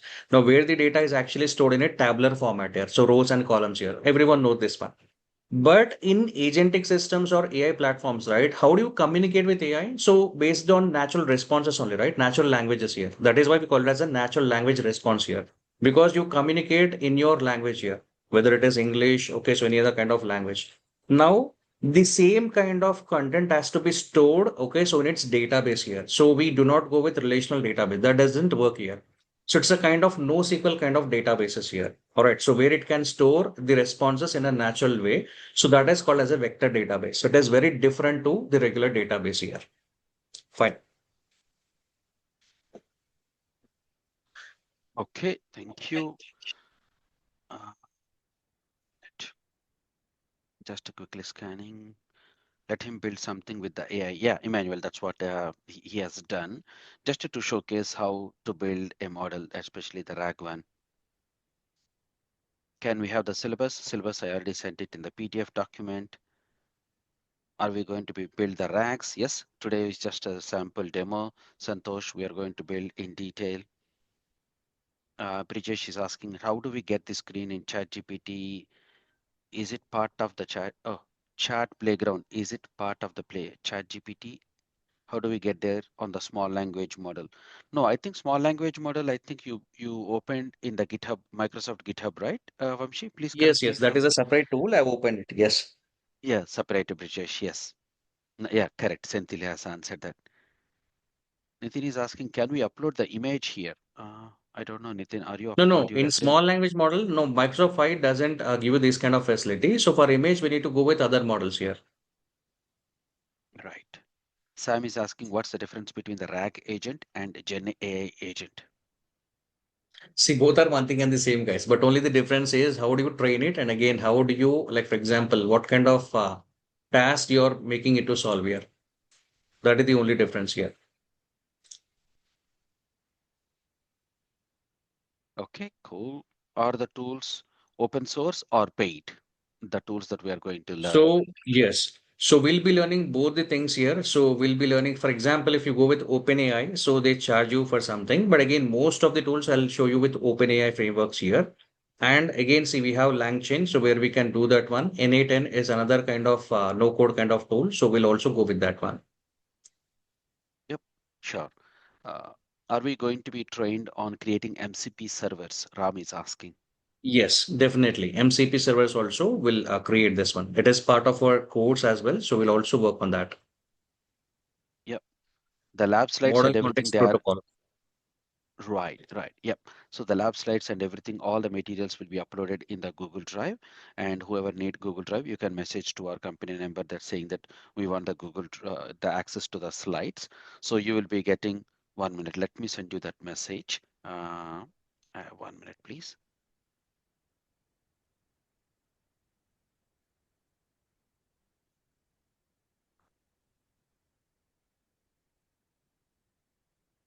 Okay, I'm just sending this to all of you, my dear students. So this is our one is a legal company, and we have the company numbers for USA and Canada, and the Australia company number for Australia, UK, India. I'm sending you both the WhatsApp numbers, so you can save those numbers. And I'm also directly sending my number as well. So you can directly message me, or you can directly message USA, Canada people. You can click on that WhatsApp number and just say, uh, just ask GenAI access. The admin team will be giving you the recordings and access, not immediately, but after the class. Uh, what kind of link? What kind of? job roles after this course. Saurabh, I think better we will be having a better understanding. We'll be covering all those things towards the end after the break. Yeah, very interesting. I would like to know whether this is a continuous section course. Yes, Johnson, this is continuous section. So we are starting today, and it's a mid of April. We go to the and then May, June. Yeah, it is like a 11 weekends at least. Yeah, you can connect with me, no problem at all. Are we going to do the Python coding, Python enough to do the AI activities? Can I continue even if I don't have the previous Python? No problem at all, Johnson. We are going to teach Python from the basics from next week. Can you show us the sample? You mean after the course, we need the AWS apply for the certificate? Lena, I think you are from Australia. So you can get that Microsoft certificate is industry recognized. The Microsoft is the topmost. So a Microsoft AI fundamentals, you can get it from directly from Microsoft, Lena, after this particular training. How to overcome hallucination? How can we recognize? It's interesting, bit advanced question. Vamshi, you want to answer or maybe you want to park it for Which one? What is that question? how to overcome hallucination? How can we recognize? Yeah, overcoming hallucination is like, for example, giving it specific instructions. Okay, so like some kind of data and something. So we will build that in RAG models here. There are some kind of scenarios we will work on them. Okay, some of you asking again the course content. I just sent it to the course content. Dhanraj, the course content fee in INR is 30K for the students from India. Okay, the new joining links, no, it will be only for the paid, of course, yeah, today and tomorrow. What is the cost implication when it's starting? The GB, the classes are starting. It's a start class actually. So from next week we will be continuing. We were not going to take any break. Today and tomorrow we have the classes. You're most welcome to join. No charges. From next week we'll continue with the Python introduction, but it's from the paid one. The SLM output is the Chat GPT developed by Microsoft. Does this mean hallucination error? Prabhakaran is asking. Sorry, what is that one? Check the last chat. Last chat. Okay. Uh, and the Vamshi's SLM demo and the SLM output is that ChatGPT is developed by Microsoft. Does this mean this is hallucination error? No, no, no. See, let me tell you, Microsoft and OpenAI both have worked for those kind of models, the initial ones. Now, what are the ChatGPT kind of models you are getting? So that is completely developed by OpenAI. The first one was actually, combinedly developed by both of them actually. So that is its meaning actually. Okay. Yep. Nikhil is asking, are we also going to learn tool calling along with RAG? Sorry. Are we also going to learn tool calling along with RAG? Yes, tool calling. Yes. Hey, all good. Thank you. Wonderful. Okay, team. As I just mentioned, let's go for a 10-minute break. After the break, maybe we will just pick up few more tools and do some practicals like how Vamshi has showed, and then we'll have that practical understanding, right? So we'll understand the maybe on the GenAI, Vamshi, if you can generate something, and then we covered the RAG and other things. After the break, that'll be great. Yeah. Thank you. And let's go for a 10-minute break. I'm bringing the timer, and we don't want to record any Build apps that waste. scale. Pause. Team. Cool. So before the break, we had a quick introduction about that AI, Gen AI, and we have directly seen the modeling as well, a small language model and all the stuff. And now Vamshi is going to help us to understand more about the Gen AI and the practical activities. Focus is going to be theory. We are going to teach in the actual classes, but let us understand the practical concept, how this is going to be helpful in real-time scenarios. And some of you asked the course content. So this is the course content. We are going to go through the topics at a high level. Vamshi, please cover them towards the end. What are all the topics about? Yeah. Sure. And also some of them, one of you asked, is it really going to benefit? I also don't know. What, like Vamshi, what I'm doing, I'm opening the chat GPT in front of all of you, like a layman. Olivatosin, please turn off your camera, sir. Thank you. All right. I'm also just opening the chat GPT. And what I'm going to do, this is the one, right? So because it is going to have its own thinking as well, as we have seen in a few examples. And I'm not going to tell anything. Maybe simply as a layman, I'm going to ask, like I'm thinking like a student. Hey ChatGPT, attached is the detailed course content that a student from USA, UK, and across the globe they are going to learn. What kind of future we have for these skills, and what is the demand in USA, UK, Canada, Australia? I also don't know whether we have this demand or not, but just asking as a layman on behalf of you guys. And this is the ChatGPT. Yep. And now it is reading the document and it is analyzing the content that I have shared with you guys. I don't know what it's going to give, but let us see. Government sources, it is quickly thinking, checking different sources, searching the webs, all because I gave the context to the USA, UK, Canada, Australia. So across the globe, it is checking all the portals. You can see it here. .ca is Canada, and one by one it's completing. UK official sites it is checking. Couple of seconds it is checking. Look, all these things. It's thinking, processing the data,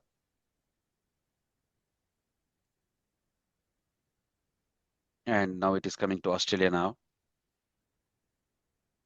You can see here the grade one.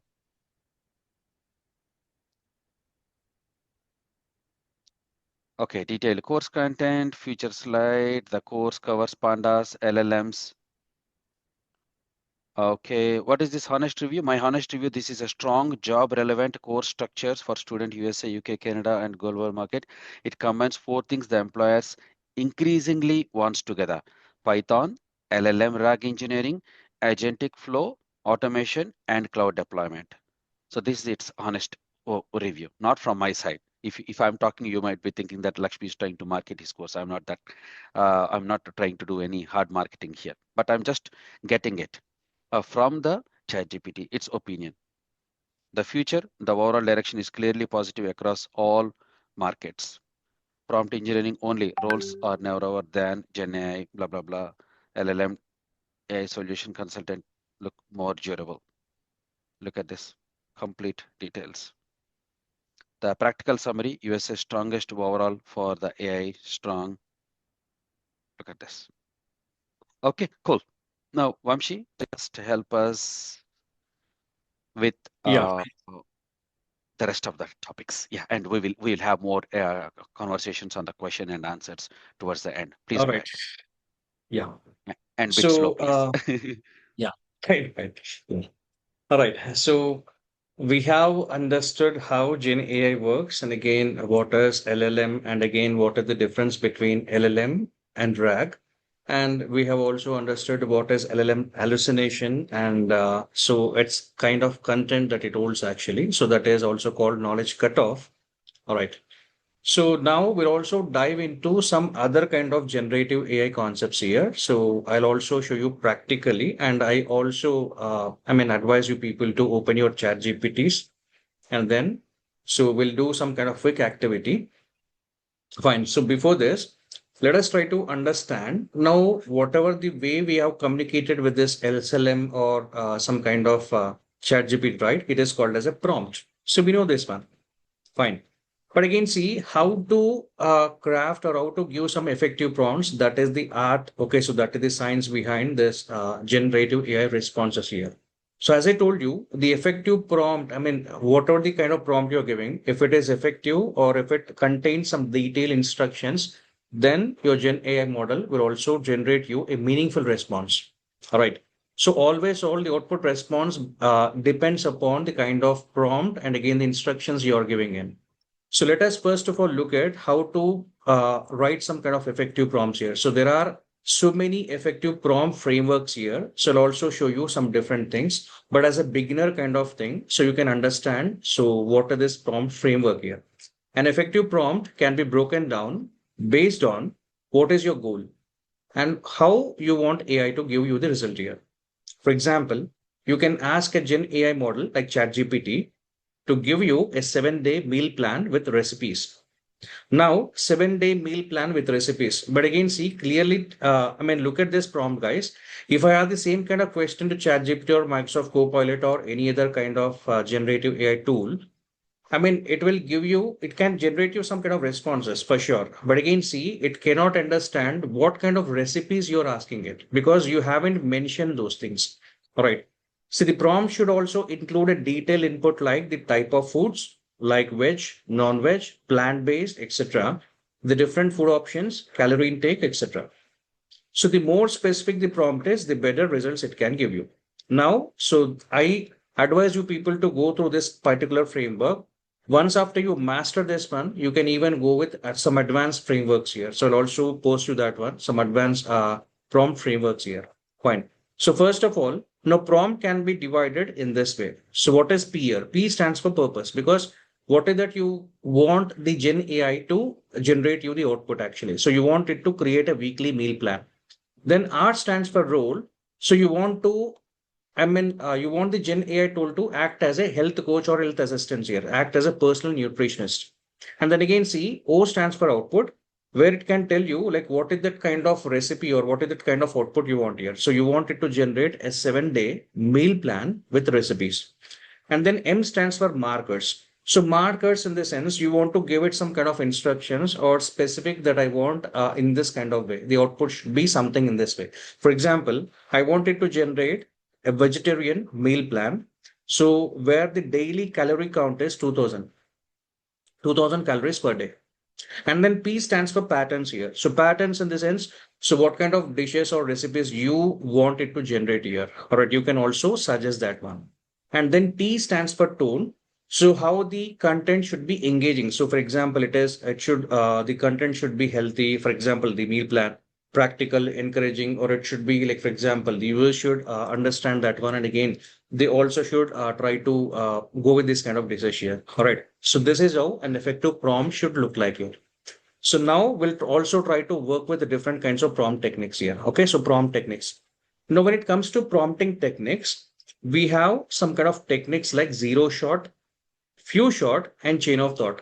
So at least as a beginner level, you need to understand what are the differences between zero shot, few shot, and chain of thought prompting techniques. So prompting techniques involve carefully crafting the inputs, prompts to guide the AI in producing desired outputs. These techniques help users get the most out of generative AI models by optimizing the responses. Effective prompting can involve various strategies, including zero shot, few shot, and chain of thought prompting, as well as incorporating context, examples, and specific instructions. So let us look at one by one here, and then we'll also work practically on this one. Now, zero shot prompting. This technique involves providing a prompt without any prior examples for the AI to learn from. For example, now we have asked it some kind of question, right? Previously. So, what is the capital of France here? So, that is a straightforward question. So that is some kind of prompt which comes under this kind of example, zero shot prompting. All right. So zero shot prompting is where you do not give AI an example or some kind of instructions like how it has to generate the output. You straight away ask it some kind of questions. All right. So that comes under zero shot prompting. The AI is expected to generate a response based solely on the prompt's instructions. It's useful for general tasks and exploring the capabilities of the AI model. Example, summarize the main points of the article. Fine. So I give it some kind of instruction manual, like for example, a PDF file or some kind of Word file or something. And then I ask it to summarize some kind of points for me and important points for me. So that comes under zero shot prompting. And now let us try to understand what is few shot prompting. So let me show you directly the images here. So then you can understand in a much more way. I think not this one. Sorry. Yeah. See. First of all, let us try to understand. So we have understood the purpose, right? Purpose, role. So role, who should AI be? Purpose is what is that you wanted to generate here? What is your goal actually? So first of all, you should be clear in what you want actually. Fine. Then you can instruct the AI to perform in a similar way. And again, see output refers to what format should be followed here.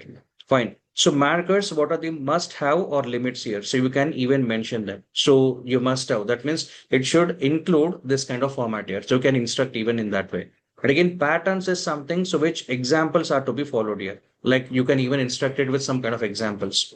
And then tone. So what style should be adhered to? So like formal and professional or something else here. Fine. So that is one kind of thing. So we have understood this one, right? So zero shot here.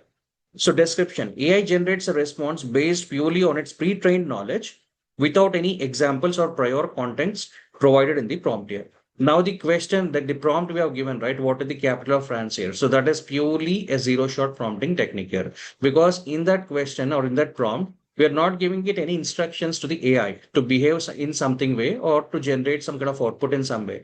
Fine. So it is a straightforward question. So quick answers, creative ideas, tasks relying on general knowledge. So that was just a general knowledge kind of question. All right. So that is called a zero shot here. So for example, give me three tagline ideas for a new coffee shop here. So for example, if I ask the same kind of question, right? So let us do it.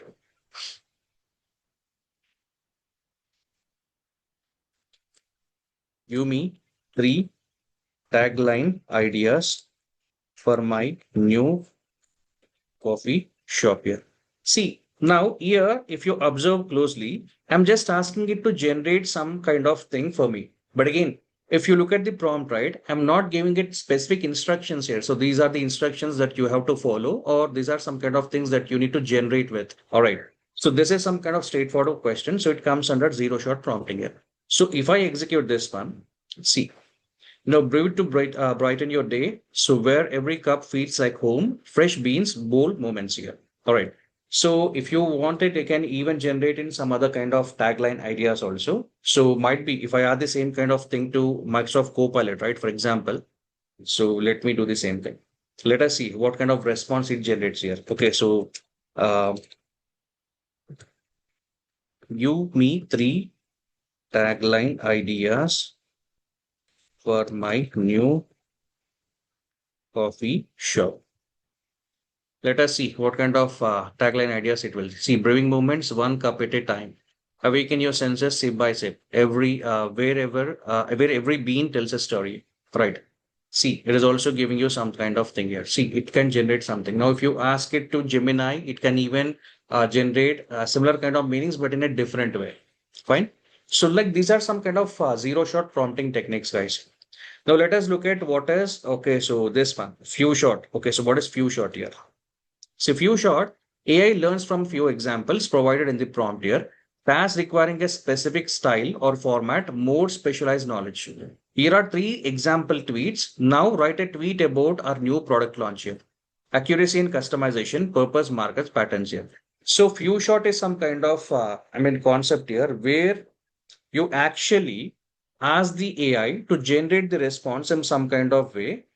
Fine. So with some kind of examples here, you instruct it through some kind of examples here. Let us try to understand what exactly can be given. Right. What I do. So let me do in this way. For example, I'll write the prompt in this way. Create a meal plan. Okay. Following, following the format below. Okay. So otherwise, first I'll write here because sometimes it might not take that kind of input here. Right. Create a meal plan. Okay. Following the format below. All right, fine. Now, what is the format I want? Example one. I'll also give it in this way. Example one. All right. So example one. Now I want day one. I want it to generate me like in this way. So day one, breakfast. For breakfast, I want some kind of oatmeal. All right, oatmeal. And then for lunch, let's say, for example, I want some kind of, okay, so I mean, anything so that you want, okay, so I mean, let me go with some kind of any kind of food item. So you can tell me, for example, rice or something else, whatever it is. So for dinner, all right, so I only want salads, all right. And then snack, I want some kind of apple, all right. So I give this kind of example here. Then let me copy it and then see, let me paste it here. Let me paste this. Okay. Now I want it to generate me. Okay. So in this kind of format here. Fine. So now create, I'll also give in this way. So sorry. Now create for day, create for day uh, to day 7. All right. So let me copy once again and let me paste here. All right. So let me give it something. Look at this. How it is able to generate us. See, I already given it some kind of instructions here. And again, I also given it some kind of example in some kind of way. And again, it is also giving me in some kind of way. Day 2, breakfast, it has given me something, lunch, dinner, and again, snack. Similarly, for day 3, also it has generated some kind of responses. Day 4, day 5, day 6, and day 7. So this is the 7-day meal plan here. Fine. So this is some kind of example of few shot prompting here. Few shot prompting involves giving some kind of instructions to the AI or giving some kind of examples to AI to generate something in this way. All right. Now, let me tell you what is the concept of chain of thought here. First, let us try to understand, then we look at what exactly it is. So, chain of thought prompting breaks down complex tasks into a series of simpler steps or logical reasoning. By guiding the AI through a step by step process, it can tackle more intricate problems. This technique enhances the AI's reasoning abilities and improves the accuracy of its responses. Example, instead of asking for a final answer directly, you ask the AI to explain its reasoning process step by step before providing the answer. So, in chain of thought processing, what we do is we instruct the AI to first go with a step by step kind of process. Then we can also instruct AI or ask AI system to also explain us in why it has given the response in that way. So based on what it has given the response in that way. So that is called as chain of thought. So what exactly it does is it divides the task, different kinds of tasks as a chains here. So chain one by one, iterative process. All right. So this is called as a chain of thought kind of example. All right. So now let us go with this one. Let us see how this actually works here. I'll first of all write my prompt something in this way. Okay. So create a 7-day meal plan. Uh, okay. So I'll also give some kind of instructions in this way with, veg and non-veg recipes. Okay. So first think, okay. First think about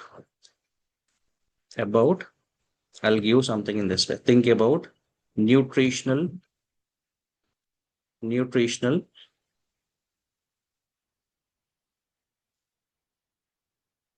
nutritional benefits, and then sorry, not benefits, benefits, and again, calorie intake uh, should not be should not be more than 2,000 calories per day. Calories per day. Okay, calories per day, and then so uh, also suggest food for weight loss and okay, weight loss. Fine. So let me ask something in this way, guys. All right. So you can also write further examples also, but again, see, let me ask this in this way. Fine. So let me press enter here. Now let us see how it actually generates this one here. See, here is a 7-day meal plan, veg plus non-veg options designed for weight loss, balanced nutrition, and under 2,000 calories per day. It focuses on high protein, fiber, healthy fats. And again, see, you can also give specific instructions here, like how you want the food items here. Like it should be more protein, more fiber, and again, high in protein and fiber, likewise, healthy fats here. You can also include this one in your prompt here so that it can actually give you, generate you the kind of meals that in this way here. Fine. So you can see this one. So day one, approximately 1,600 calories here. So it is giving me breakfast as oats porridge and again with chia seeds plus berries. Again, for lunch, dinner, snack, it has generated something. So benefits is high fiber, lean protein, controlled carbs. And again, for day two also, it is approximately 1550 calories. And then you can see high protein, low calorie, good for fat loss. Fine. So you can see this one. Now, in this way, you can generate in a detailed way here. Best good for weight loss. It is also suggesting something. And then see, apart from this one, so you could also include some kind of thing like, like for example, food should be high in protein, and high in fiber, and then again healthy fats, and uh, it should help. Okay, it should help in fat loss and uh, remove. Okay, remove inflammation, because nowadays it is very common, right? Inflammation. Okay, inflammation. All right. So you can also ask it something this way. So let us also try it in this way.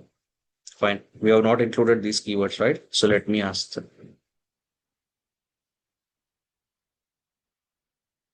So look at this one. Designed for fat loss, reduce inflammation, and again high protein, high fiber, healthy fats, and under 2000 calories per day here. So you can look at this one. Core principles here. Anti-inflammatory foods like berries, turmeric, ginger, garlic, leafy greens, olive oil, nuts, seeds, and fatty fish. Fine. We can look at this one. You can follow this diet here. So let me tell you, see, now look at the kind of prompts that we have asked it. See, firstly, I've asked it a general question here. Like, for example, give me three tagline ideas for my new coffee shop. Or what you do here is you can also ask it a general question like, give me a 7 day meal plan. Only this one, give me a 7 day meal plan. Then look at the responses, how come it is able to give you that one. But again, at the bottom, it will also ask you, you haven't suggested for some specific recipe. So I've included both the things. It will show you some kind of responses in that way. And again, it will also ask you if you want me to tailor for some specific food items like veg, non-veg, plant-based, or anti-inflammatory or protein-rich food, something. So it will also suggest you in some way. Fine. So that is called a zero shot here. And then the kind of prompt here I've given, right? So I've given it some kind of example to generate the response something in this way. So this is called as few shot here. Few shot is where the name itself tells you give few examples to it. Fine. Then chain of thoughts here. So chain of thoughts is something so where we give it some kind of instructions to be followed here. So those instructions will be acting like a chain here. So one by one here. Fine. So it should have nutritional benefits. It should be calorie intake should not be more than 2000. And again, see, it should also suggest foods for weight loss here. And again, food should be high in protein. So this is one chain. This is another chain here. So this or weight loss here. So this is another chain. So this is another chain, and again, this forms another chain here. So it acts as a chain system here, one by one, iterative kind of thing. And then you can even see the responses have been generated in the same way here. Fine. So this is how it actually works here. So these are some kind of different prompting techniques here. Fine. So we also learn with few other examples as part of our course here once we start our actual course. So with some different kinds of business scenarios here. Fine. So this is just to give you an introduction to what is prompt engineering and how does it actually work here. So what are the different prompt techniques here? So I'll also upload this document to the drive. So you can even look at that one. You can even go with this one. So write a product description. So for sustainable bamboo travel cutlery set that makes people want to buy this cutlery set here. So focus on its marketing expert for eco-friendly products. So this is where you're instructing it to act in some way and also to understand the people's, like for example, like for example, so it should be engaging and it should also when you market this kind of products, right? So it should be very engaging and it should be very attractive also. In that way, you're suggesting it to develop something. So let us see how it actually generates here. Let me copy this and then look at this one. See, make it sound enthusiastic and convincing. Upgrade your everyday meals with the sustainable bamboo travel cutlery set here. So if you are marketing any kind of products in this way, right, you can also write some kind of description about a particular product. Now on Amazon, right, when you purchase some kind of products here, so every product will be having a description. So what is that product about? And again, what is its specifications, everything. So, You can even write something in this way. You can even market the products and again write some kind of descriptions about something in this way. So this is how it can generate you. So the more meaningful your prompt is, the more meaningful responses you get as a output here. Fine. So let me also go with this one. So what I want is, see, I'm traveling to London. So think that you are some kind of travel logger here. All right. So you have some kind of travel vlogs here. Fine. Now you want to generate some kind of Instagram captions. Okay. So that when people search for some kind of London alleyways, right? So your post should be visible there. Fine. And again, so it should generate a meaningful kind of tags here. Fine. So in this way. So now let me ask this question to it. So Lost in London Secret Alleyways found the best stories with city trails, ready to wander. Okay, so you can go with this one. See, I'm look at the prompt here. Create three Instagram captions about exploring hidden alleyways in London. Act as a social media manager for City Trails, a travel company. So that means you are asking the AI to act as a manager or for this kind of company, City Trails company. Now, from on behalf of this particular City Trails company, right, the AI will generate some kind of responses where you can add them in your taglines here. So in your Instagram feed or post or something, and then so that when people search for this kind of London alleyways or some kind of tourist spots, right, so they can get to know about your company. So this is what here, see, look at this one, it has generated hidden corners, cobble lanes, and again endless charm, explore London differently with city trails here. So you can look at this one. You can also ask it to generate some kind of images for it. All right, you can also ask it. Fine. So for example, let us also look at that one. Let me ask it here. Okay, so generate. Okay, so proper images of this thing. Okay, let me ask it in this way. See, it will also generate some kind of image for you.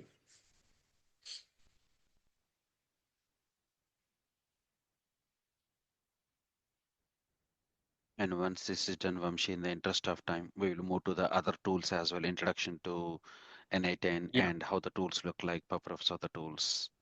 Vamshi. fine, fine, definitely. Yeah.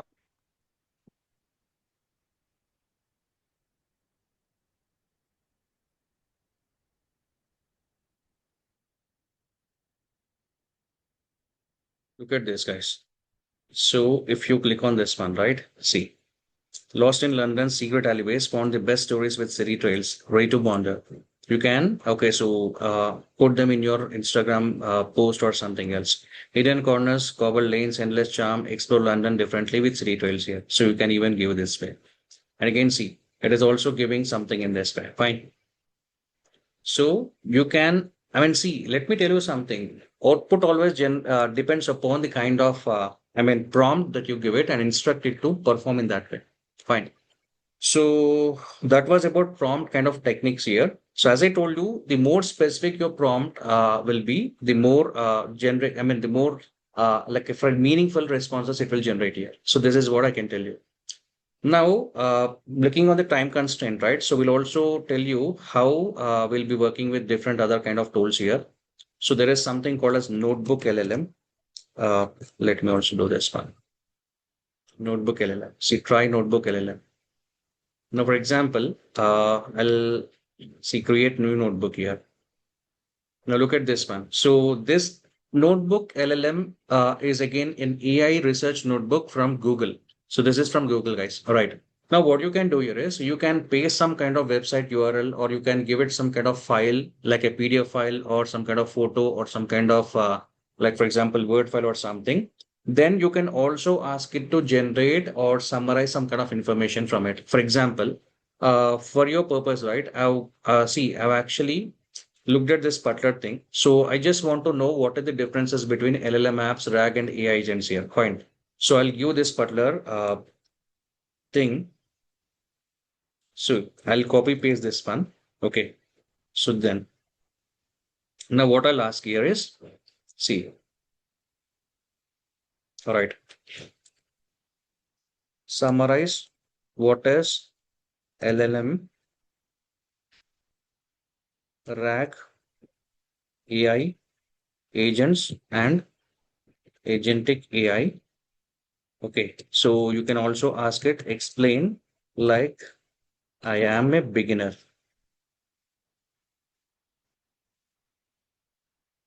All right, so let me just type this one. See what it will do, So this will actually browse this particular site here. So what Notebook LLM actually does is it will actually go through this particular site here. And then again, see, based upon the question or that means the prompt, you need to understand it is a prompt here. So based upon the prompt that we have given, right, it will see what I told it. So I asked it to summarize what is LLM, RAG, AI agents, and agentic AI. Explain like I'm a beginner here. So it will look at this particular web here and again generate its own responses here. Of course, it will also give you some kind of content also in this way. It will also give you the source from where it has to taken this one. Fine. We'll also create similar kind of applications in Azure cloud as well. Fine. So what is this? Okay, so how it works actually? Best for, all right. What is RAG here? Again, it is giving me something. All right. And again, see what it is for, how it actually works here, benefits. And again, AI agents here. So what are AI agents here? And again, see what are the capabilities here? What is agentic AI? Fine. So look at this one. So how meaningfully it is able to generate some kind of content here. So you can go with Notebook LLM. So we'll also do this activity as part of our sessions here by taking a business case study. Fine. So we have some kind of interesting case study. Fine. So we'll also look at this one. Then we'll also work with N8N. So N8N is a popular AI workflow kind of automation platform. So we'll also work with this N8N here. So tomorrow I'll show you because today I think its time is, less here. So we're out of time.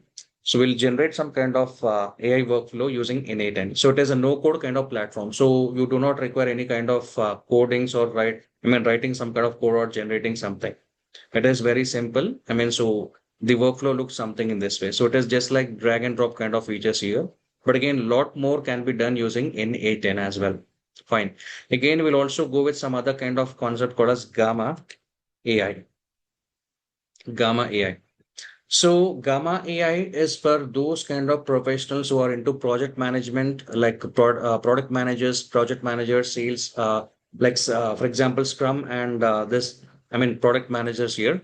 So oftenly these people will be communicating to the stakeholders, and again, so they have to present their, for example, things. Okay, so in the kind of PPTs or some kind of reports or something. So you can even go through this one. So we'll also have a case study. So like how, by taking a business problem, right? We'll also use this Gamma AI in generating the similar kind of thing here. Fine. So this one.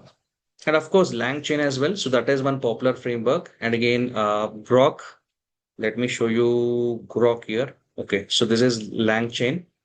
Okay, so we have a lot of models in this one. And again, Grok. So when you want to run some kind of models on cloud, so okay, this is where Grok excels here. For example, let me ask it some kind of question here. So let me refresh it. All right. So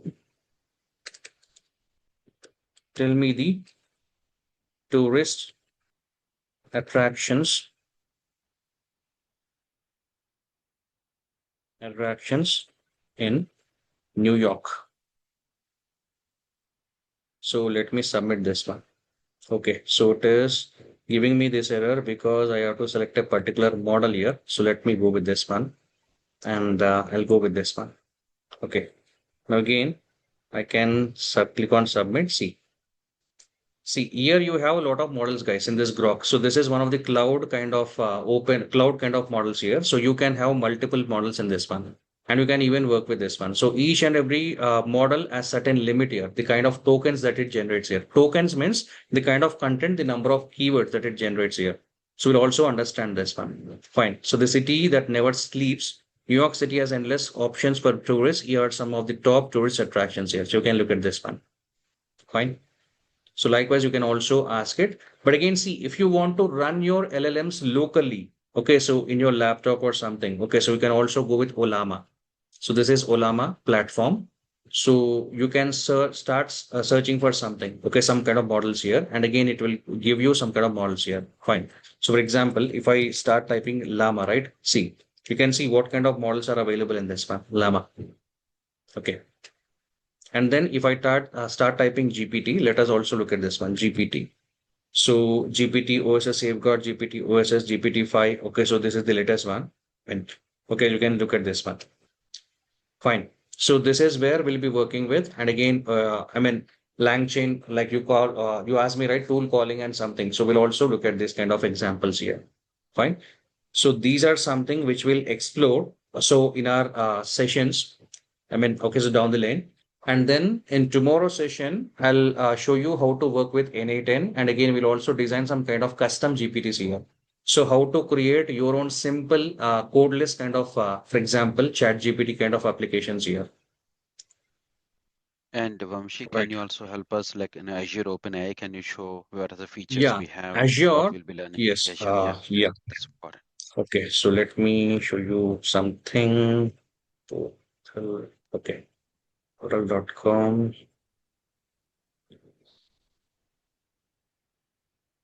I'm correcting. Yeah. Fine.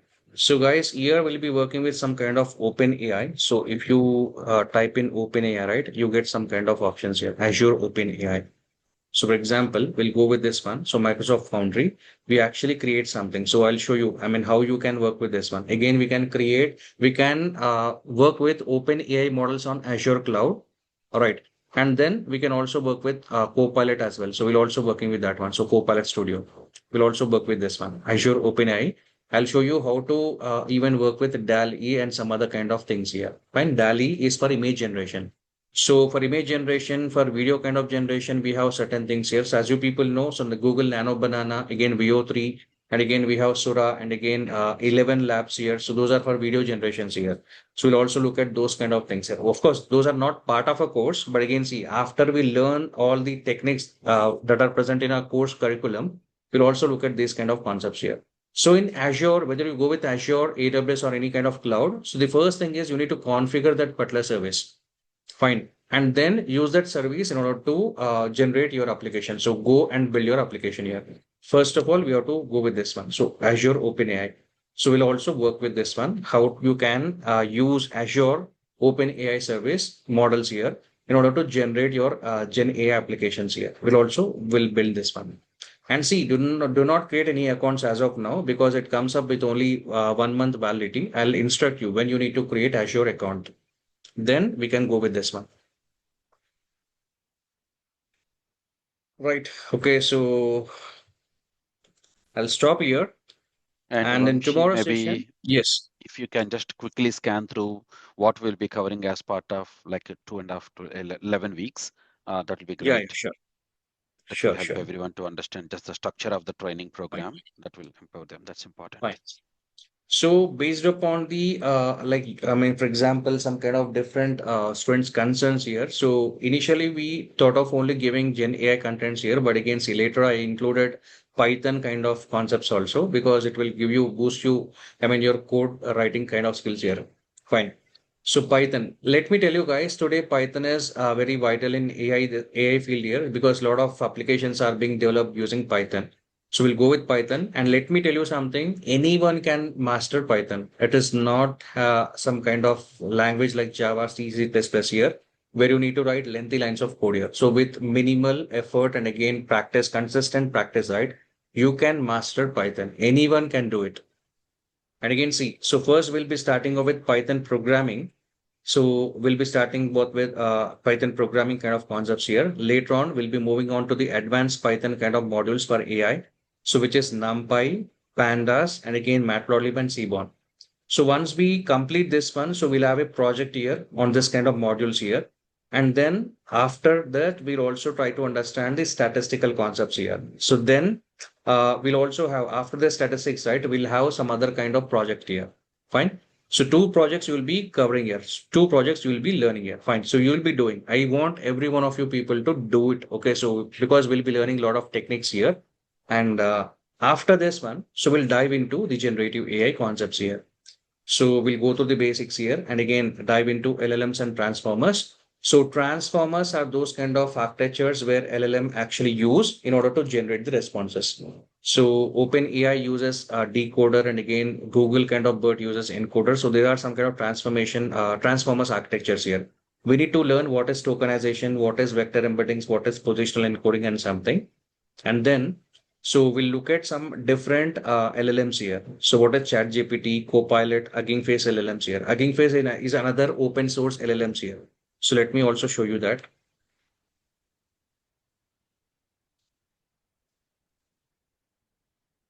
Hugging Face. So first of all, you need to create some kind of account here. So it's free. Okay, so no need to purchase any kind of thing here. Okay, so we'll go with this one. And then we'll also look at how to work with this kind of models here. So you can have multiple models here. So it's just like an Gen AI library, a framework. Okay, so a library where you have, see, browse 2 million plus models here. Look at this one. Fine. You can use any model here, open source kind of models here. So we can use this one. And most, I mean, see, in most kind of applications, they go with this kind of concept here because if you go with some specific kind of LLMs like Open AI framework and something, so they charge actually. So that is also the reason. I mean, open source LLMs are also used heavily. And then we'll dive into the prompt engineering kind of thing. So we'll understand the prompt frameworks like Craft framework and some there are some different advanced frameworks here. So now, what are the framework I showed you? That is the beginner kind of framework. You can use it. And then, so then we'll also dive into the LangChain. So what is LangChain? Here you require some kind of Python skills here. But again, see, we can easily write some kind of Python because today you also have generative AI tools here. Even if you ask it, right, it will generate some kind of syntax for you. So no need to worry, guys. And then we'll look at what is vector database. So here we'll be going with Open Chroma DB. So vector database, it is an open source again. And again, you can easily master that one. And then, so we'll go with the RAG applications here. So how to generate RAG and again, how to build RAG here. Then we'll look at AI agents and agentic AI as part of this.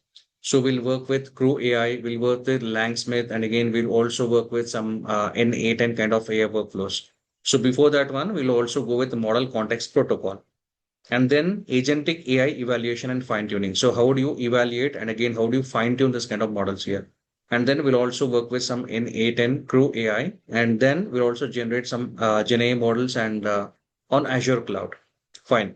So as part of learning all these kind of concepts, will also be working with all these kind of hands-on labs here. So you no need to completely worry about these things. So we'll go step by step, and again we'll do all these kind of activities.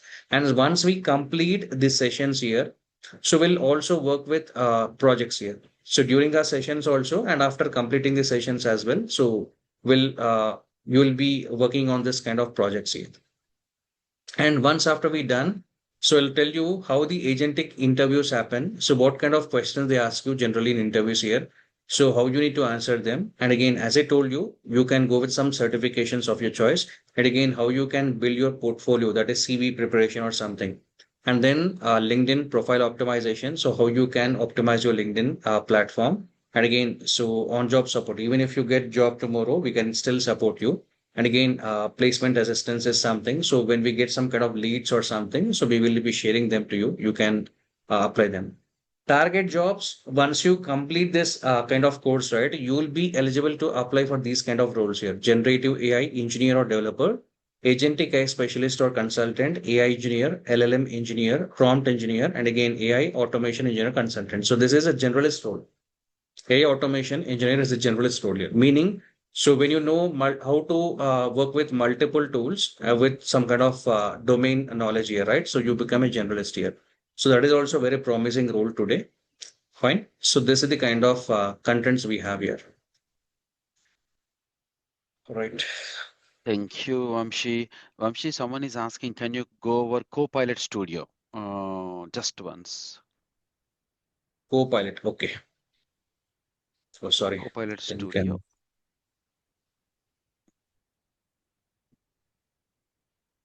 Right. Yes. This one.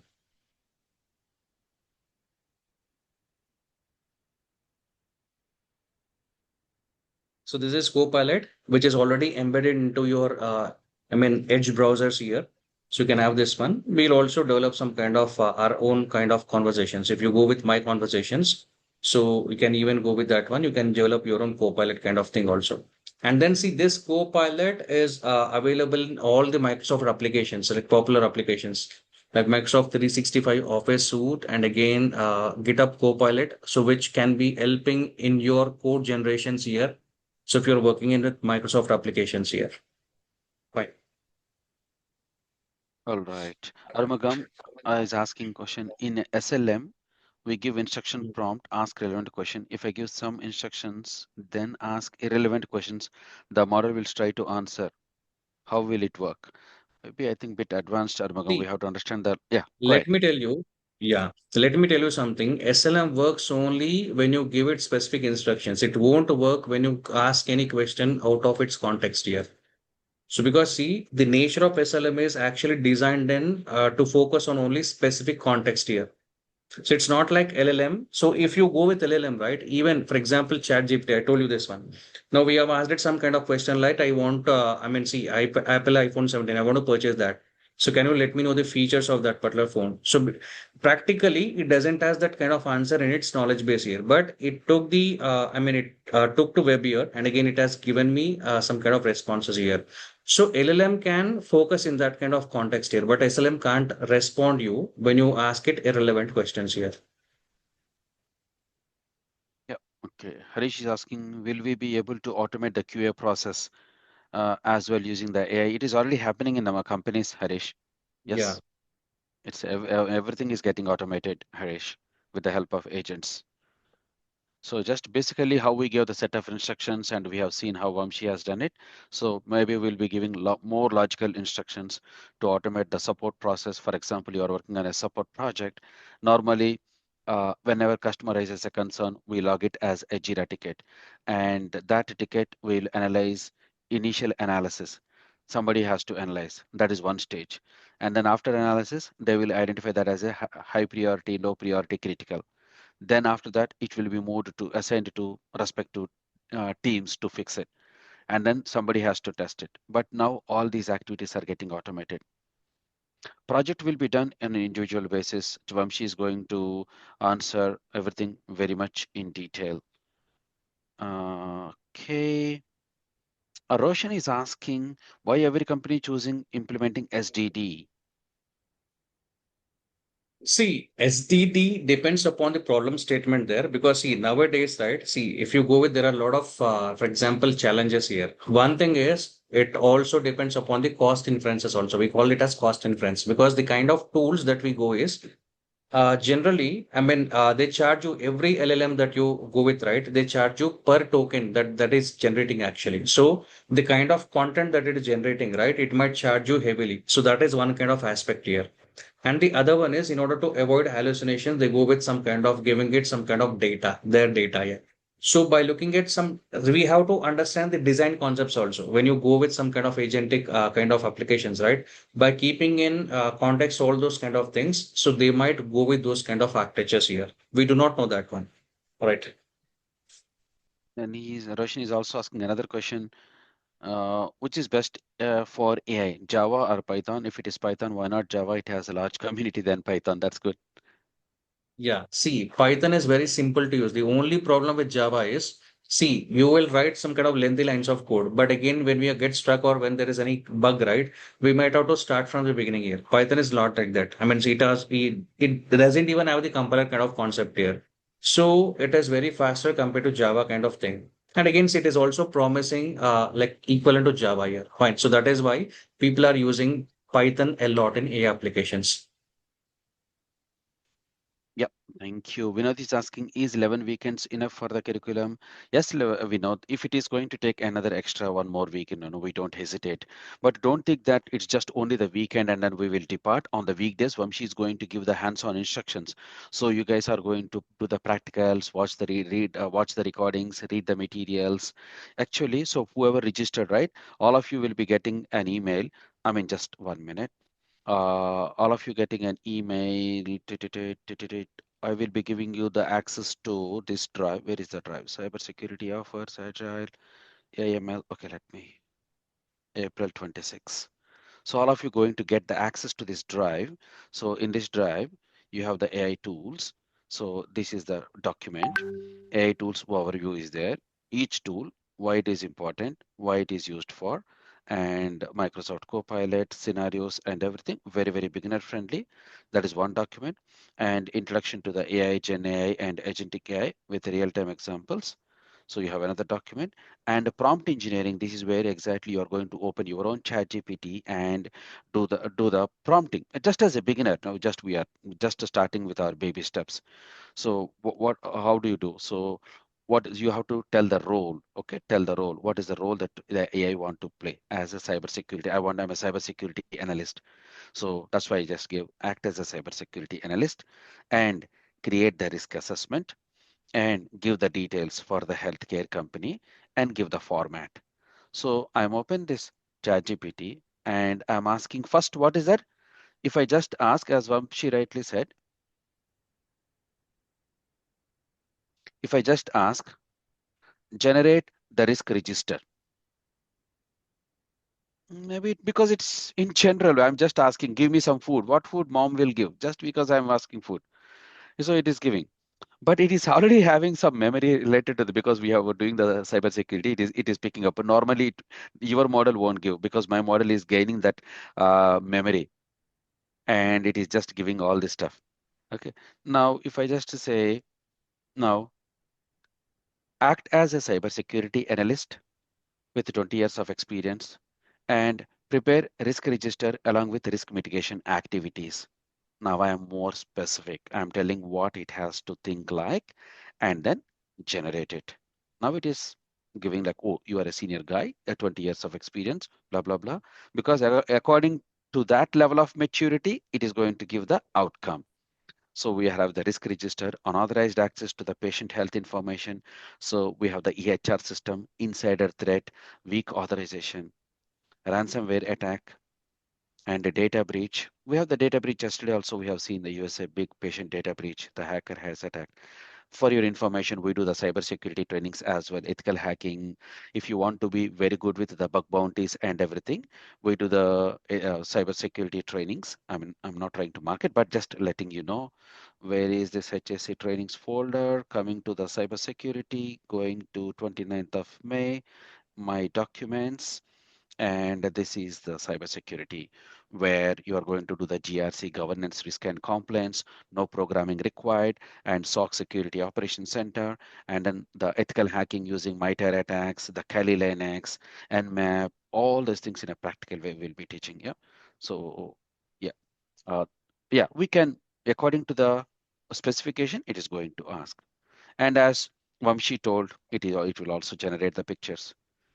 And also, I'm just using for your information, right? There is a Sora, and then here I'm using the Sora. And let's say I just want to prompt this GPT. Maybe just say uh, generate a short video, create a forest, a beautiful river, flying birds, a ship, and a happy family living next to river in a beautiful hut. Now, instead of creating, we have seen how Vamshi is used to create that one. Now, what I'm doing is I'm going to my Sora. Now I'm asking to video, and then I'm asking, hey.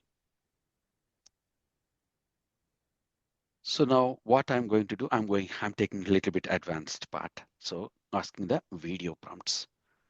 Now here you can see, guys, and you can see it's already building. And for your information, whatever the flyers, I'm not depending on any marketing teams. I'm using my own creativity, and you can see my image creations and everything. I'm doing it everything on my own. I'm learning, I'm improving, and all of you have to improve as well. Gone are the days where you think that, oh, I have a lot of experience and I can sit back and relax. You are just mile hell. You are a lot of. Just 1 minute. Oh, it's taking too much time. It shouldn't be taking too much time. So based on how specific the prompt is, it is going to give. And all these images are generated with the help of prompt only. You can see this background images. I'll show it in a minute.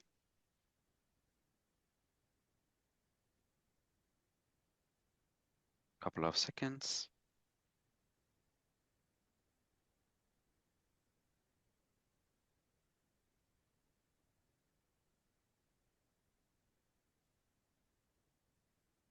So it's going to give us two versions based on that, and I can generate multiple versions as well, edit and add some more additional themes.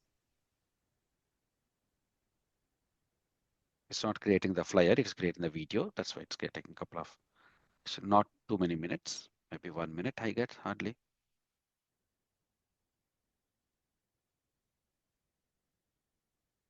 So this is the what, create a short video with a beautiful forest, river, and flying birds. The prompt has to be more precise, but I just gave it. It will understand my intentions.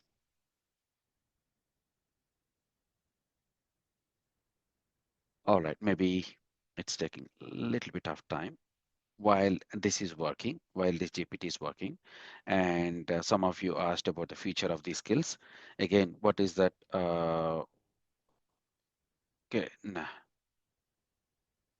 here only I was just asking.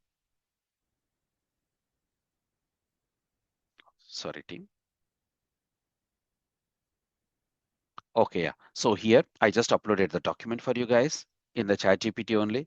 And then I just asked, because Vamshi has gone through this skill, what is the future and the demand for these skills? Yeah. So the document is not teaching just the AI basic. It covers the Python, LLMs, RAG, LangChain, automation. So this combination is exactly what companies are hiring for right now. AI is moving from chatbots to automation and decision systems. This is where. Okay, that means that agentic AI and RAG is the future. Last year we were teaching AI, but we just parked that one. Now we are moving to the next level. So Gen AI, agentic AI, and RAG models. This is the future, because we want to, instead of just generating only the content, want to build systems that will automatically think and then act. That's where this agentic AI RAG is coming. So market is expected to grow, blah, blah, blah, massive growth, massive, not strong growth. Yeah. And you can check it on your own. You know how to do the prompting, right? You have the PDF. So download the PDF, you give your own prompting. You know how to prompt now with this today's class. Tomorrow we will learn which skills in your course has the highest demand, LLMs and RAG, very high. Used in enterprise AI, banking, healthcare, it's almost like it's not going to be a nice to have. The same that Microsoft owners they said, right? So is no longer a nice to have skill, it is a must to have skill. AI agents, agentic AI, that's a feature skill. It's the next big thing that we are already learning. And Python, yes. LangChain, vector database, AI automation, look at this. High demand for the combination of all these things. So you're going to learn the Azure, and then you're going to get all these things. Realistically, freshers, AI automation, junior AI roles, future proof, high demand globally, high salary, strong career growth. And I'm not trying to do marketing here. I'm just sharing what this chat GPT is saying. All right, cool. Okay, what is this? A simple message. AI is not just about the chat GPT. Companies are hiring people who can build the real AI solutions. That's very important. Python, LLM, RAG, AI agent. These skills are very high in demand all across the globe. Okay, let us see if this has generated any. Okay, now here we have, look at this version. Forest. I just gave the basic, this is one version, and then, and look at all these things, videos.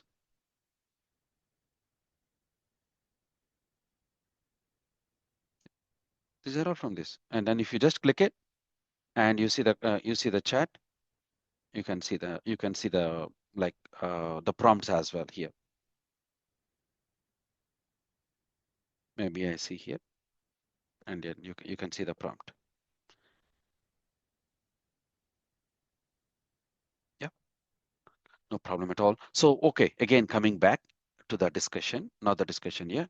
So here you are going to do the prompting and everything. So please act as the role, perform the task and everything. So you're going to practice all these things as part of the weekday assignment. And tomorrow, day two, large language models, RAG, what is RAG and what is NI10? How do you completely automate the flow? Vamshi is going to go for it. And then from next week, we will start with module one in this document. That's the plan. Module one is going to be Python. Yeah. We don't need to be technically too good, because nowadays the GPTs are generating the actual code. You don't need to worry about that one. Any code, right? So just you ask for the chat GPT, and then you should be smart way of thinking, right? Not not sorry, we should be really smart, like just ask this. Maybe let's say instead of, if I were you, what I will be doing is, maybe let us say build Python code to write the payment module. So maybe I'll try to understand what it is trying to do. And because I will make use of the GPT and it automatically build the code. I don't need to break my head to write the code. And I don't need to be too technical as well. Nowadays, smart people are surviving in the market, not too much technical people. Even if you go to the organization, say, oh, I'm technically too good, they're not going to say, wow. Because the technical stuff that GPTs can do, what else you can do? You should be saying that, oh, I'm smart enough to use all these GPTs and bring the required automation, reduce the human intervention so that you can deliver value to the customer early, so that you can get the return on investment early, and you will be having the competitive edge. You can improve your cybersecurity posture. This is the language the interviewers, the companies, they want to hear. You accept it or not, this is the reality. They want to hear this one. The Python for payment module, don't worry. For all these payment gateways, it already done. While I'm talking, it's already done. All I have to do is just copy paste and understand a little bit of logical thinking. I have my brain. It is trying to take USD currencies and it is creating different statuses for the payments. And it is also creating, sending the parameters, whether it is success or failed. Okay. Now it is trying to build a common functionality where it is picking up some payment method, taking up from the payment gateway, some authorization, what it has to do if the payment failed, what should be the gateway response. And yeah, it's all structure is there. Parameters are there. I just need to understand and do. And don't worry, we are not going to build this much of big programming in the classes. Just giving an example how we can make use of these AI tools. Okay, team. So you will be all the materials, recordings, and everything will be posted here. For example, last year we have done in December 25, we have done the artificial intelligence and machine learning. You can see the assignments. All the assignments are here. Python instructions, blah blah blah.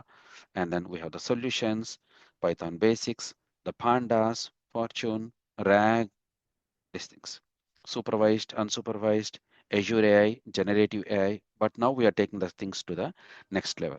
All our training programs are like this. Even if I just type here cyber and let us say cyber November, and you see the materials and recordings, all the recordings will be stored here. Each and every week, you will be having the live classes. For example, Wireshark is network protocol analyzer tool. You are going to have this reading material and hands-on assignments. Okay, team. So if you guys want this, uh, the access to this one, because most of you, we don't know whether you already came through our referral or through the consultant. We don't know, but we don't, unless we have your number in the system, we can't send you the message. So even I'm openly telling there's no marketing strategy here. I'm just opening the GHL. This is the Go High Level CRM tool where your data is very safely and securely stored. The problem is we can't send you hello message. If you send us hello message, we can reply, and we have only 24-hour window to reply. So that is the reason we are asking you. If you can message, definitely our admin team, they are going to reply with the drive link. Okay, for that reason, we are asking you to message to our company numbers. So you have our company numbers, right? HSC company number, just 1 minute. Where is it? We got some messages piled up. I already sent a message. I want to just quickly check. Just 1 minute, team.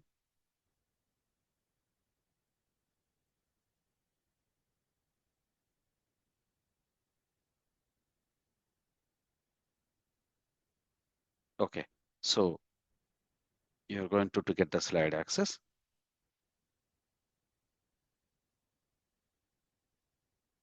This is the one. So please, you can message USA people, Canada people. So just select that number and just say, hey, this is Paul, and just give me the access to the slides. So our team is going to add, because we have to add your email ID, right? So we have to share, and we have to add your email ID, and so that you can access. And people from Australia, UK, Canada, you can message our USA number.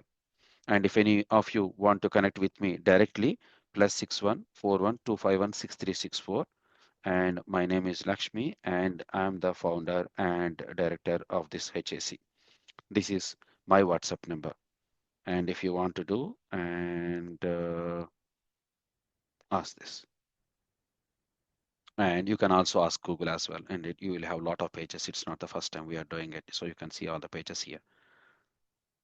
Maybe I will ask ChatGPT also.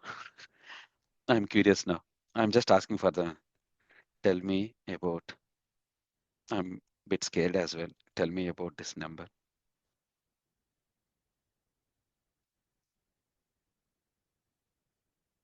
Oh, okay. I think it is not having that. No, it's okay. Leave it. Uh, what else? Okay, I'm just Vamshi. We'll just go through a bit of questions as well, and then we'll conclude. Tomorrow as well, friends, please join along with your friends. We are going to take the things to the next level. We are going to take real-time project and how can we bring the automation? How can we reduce the human intervention? How can we build the AI? And we are also going to use this low code, no code N8N. How can you build a workflow automation tool? We are going to do it. That's going to be next level. But don't worry that we are trying to understand everything. Just we are trying to get a feel of the class. It's more like a movie trailer before watching the actual movie. Let me keep it in this way. Okay, now, uh, okay, Johnson, this is really cool. I should have spent my 4 years here instead of college. Johnson, you are thinking about 4 years, and now I'm thinking about my 25 years of career. I am thinking that I should have learned this, all this AI and everything long back. We don't have it, but even it is exceeding my even imagination as well. We can't, every day, the more prompts I'm giving, I'm saying that this is wow.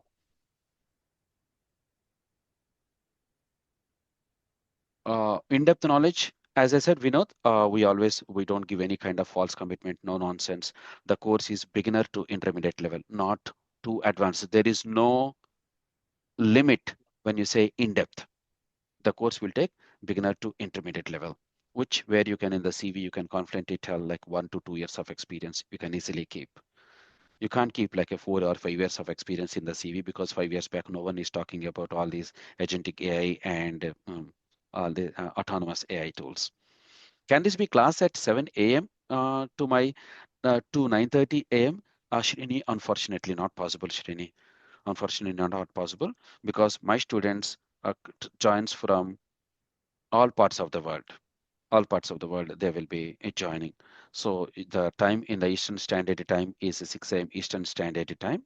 So the class timing every Saturday and Sunday 6 a.m. to 9 a.m. your Eastern Standard Time, and that's going to be 11 a.m. for UK, 8 p.m. for Sydney, and 5 a.m. Central Time, India time 3:30.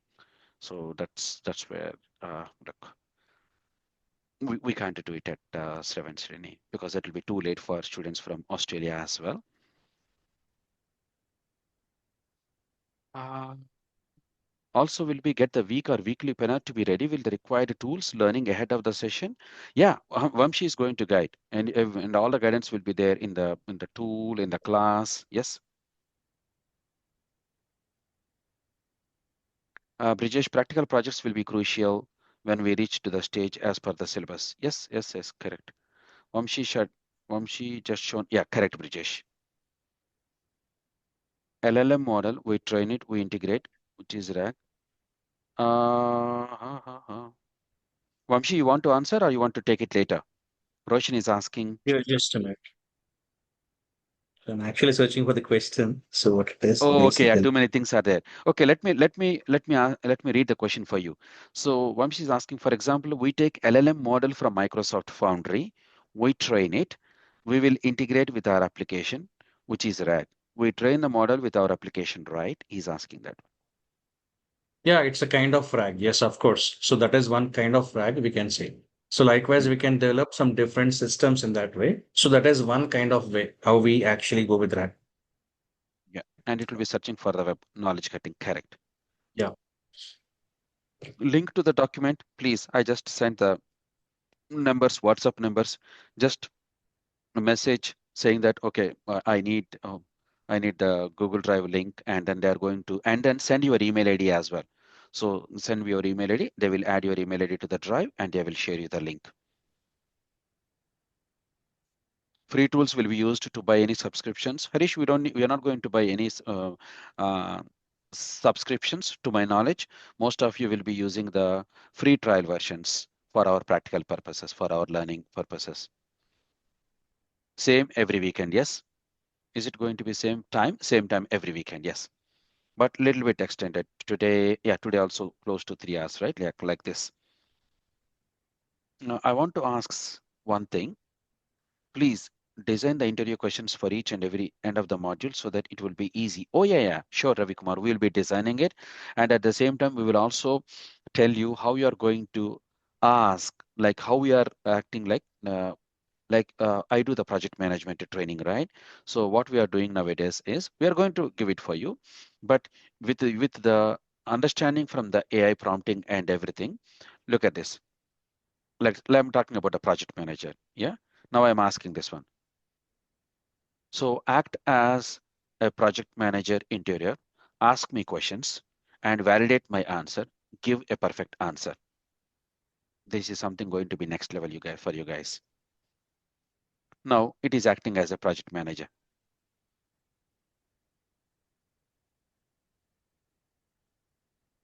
1 minute, yeah. I'm stopping it.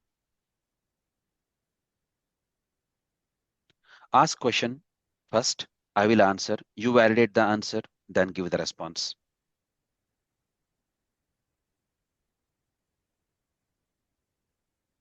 Okay. Okay. So what is saying that properly type answer your own words. I will validate your answer like a senior PM. Okay. Cool. Okay. It is asking about tell me your project. My project is for the patient health record securely maintenance in the database.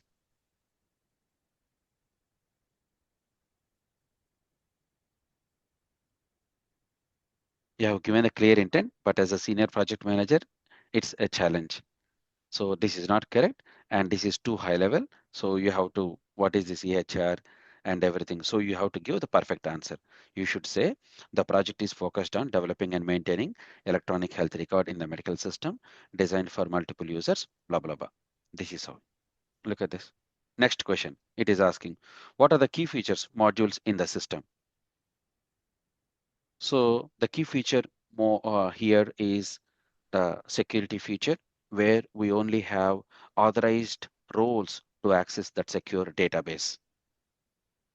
That's not a good answer. I know that, but it's just giving it. And it is validating the answer.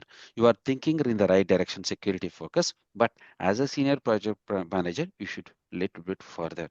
And it is giving what are the things that where I have to improve and what is my perfect answer as a PM. Getting it? Now, similarly, you are going to ask now, act as an interviewer for GenAI and Agentic AI. Ask me question. I will answer. You validate the answer and give me the best answer so that I can stand out in the interview. Now it is going to act as an interviewer for GenAI. Look at this, how I am using this ChatGPT. I am using the paid version though. That's why you're getting the advanced. No? Now, can you explain what is RAG and why it is important? Now I'm just giving as a layman with a layman word. So I don't have much of knowledge. So RAG is a model where we feed predefined set of instructions. And based on that instruction, this model will apply its own machine learning intelligence and give the best outcome. It is used in AI models. Not a good answer. Not a good answer. Intentionally playing around. Good. You tried. I tried at least. Now I'll act like an interviewer and help you for the job winning answer. RAG is not just instant. Look at this, how you are going to learn. Look, RAG is such, blah, blah, blah.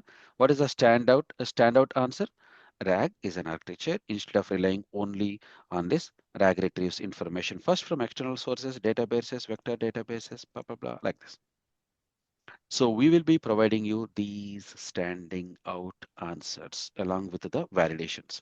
At the same time, we can't blindly trust the chat GPTs as well.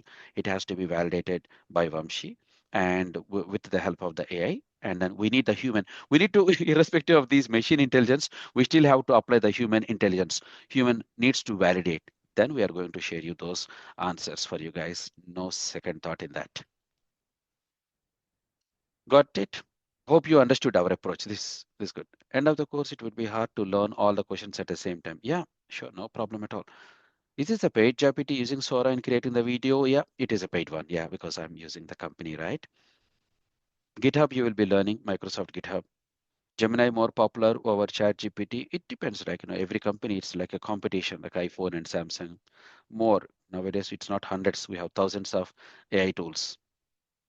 OpenClaw, yeah. Will we learn the API integration? Not very sure. Vamshi, API integrations?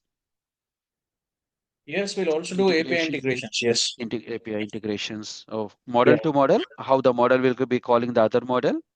Yes. Right. So we do that How in do you LangChain as well. Yeah. Krishna, how do you organize folders while working across these folders? Krishna, are you asking? Okay, let me unmute. Guys, whoever having any questions who want to verbally ask, you can raise your hands. We are happy to answer your questions. Please raise your hand and we'll be coming to your verbal questions. Krishna, I'm not very clear how to organize folders while working across these for platforms. Vamshi, any Like thoughts? we are working on ChatGPT, Copilot, and everything, right? How Hmm. do we Hmm. organize these different things when LangChain? There are so many things that are coming up. Right. Vamshi, are you on mute, Vamshi? Okay, Okay, it's your so I turn. was telling that Yeah, your turn. I would guide Hmm. you people. So in that aspect here, so do not worry. Problem at all. The top models, Frontier, General, open source. Yeah, thank you. How can this role be helpful in the data engineer role? Vamshi? See, data engineers nowadays, they also have to perform some kind of data visualization kind of roles as well. So there is no data analyst, separate kind of data analyst role. So I mean, nowadays, so those roles are also have to be given to data engineers here. So data engineers have to build some kind of data infrastructure, like they'll be going with the Delta lakes or some kind of packages, data pipelines and something. So the final kind of thing is you have to communicate the results to the end users here. So you'll be generating some kind of reports and data insights from those kind of data that you're working. So we can apply generative AI kind of custom GPTs to train. I mean, in such a way that we can even implement like data analysis kind of concepts also. So we can go in that way. So tomorrow I'll show you a simple kind of analysis. So how we can do this one. So tomorrow you can understand. So what we'll be doing exactly in custom GPTs here. So it will be a kind of example for you in data engineers especially. Yeah, sure. Thank you. For your information team, we also do the data Azure data engineer as well. There is a next batch of Azure data engineer is coming from 23rd, Mm. no, 23rd of this was the last batch that we completed, the Azure data engineer, where we build the pipeline and build the cloud environment, the complete end-to-end data engineering and analysis.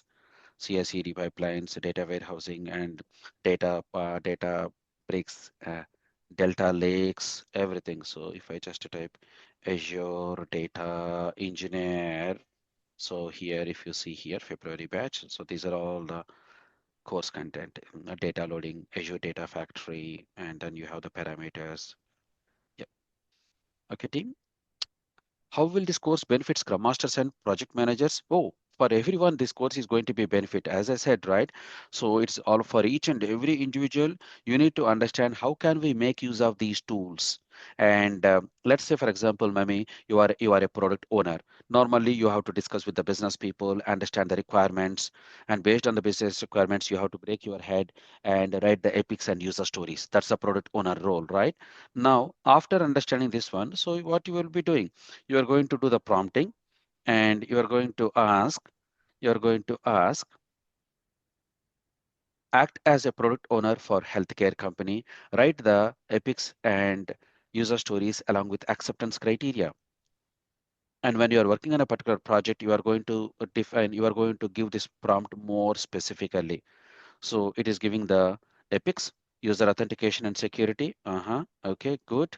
Now you go to your Jira tool, you are a product owner, you go to create, and then you are going to write the create the epic as a project manager. I assume you already know all this stuff. So you're going to create the epic and then give the summary, user authentication and security. Now the epic got created, easy. And go to the epics, enable the epic panel and go to where is this user authentication? Maybe the security. And then wait, what is the epic that I created? Yeah, user authentication and security. Just 1 minute. So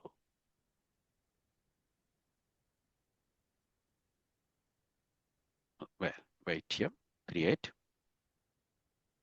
Work type is epic. This is the summary. Create.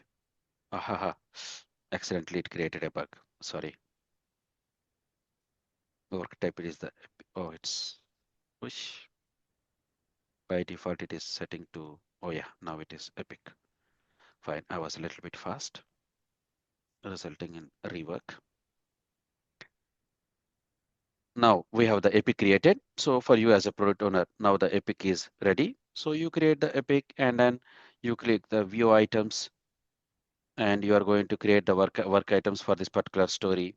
And you are going to add one by one stories, view item.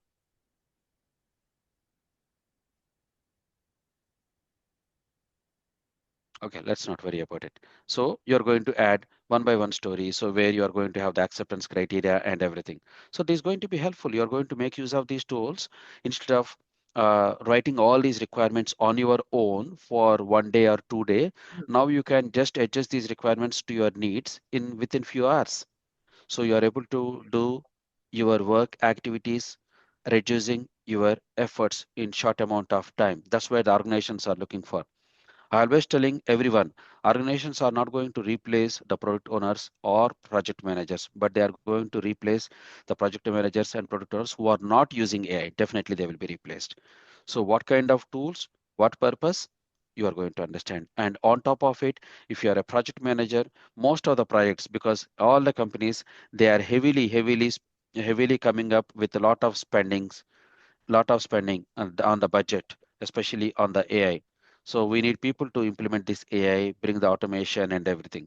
So of course we need people, but all these people, they need the AI skills. All these people. You can check it on the Google or you can check like, yes, like the other day, you have seen why Oracle layoff, Oracle mass layoffs, yeah?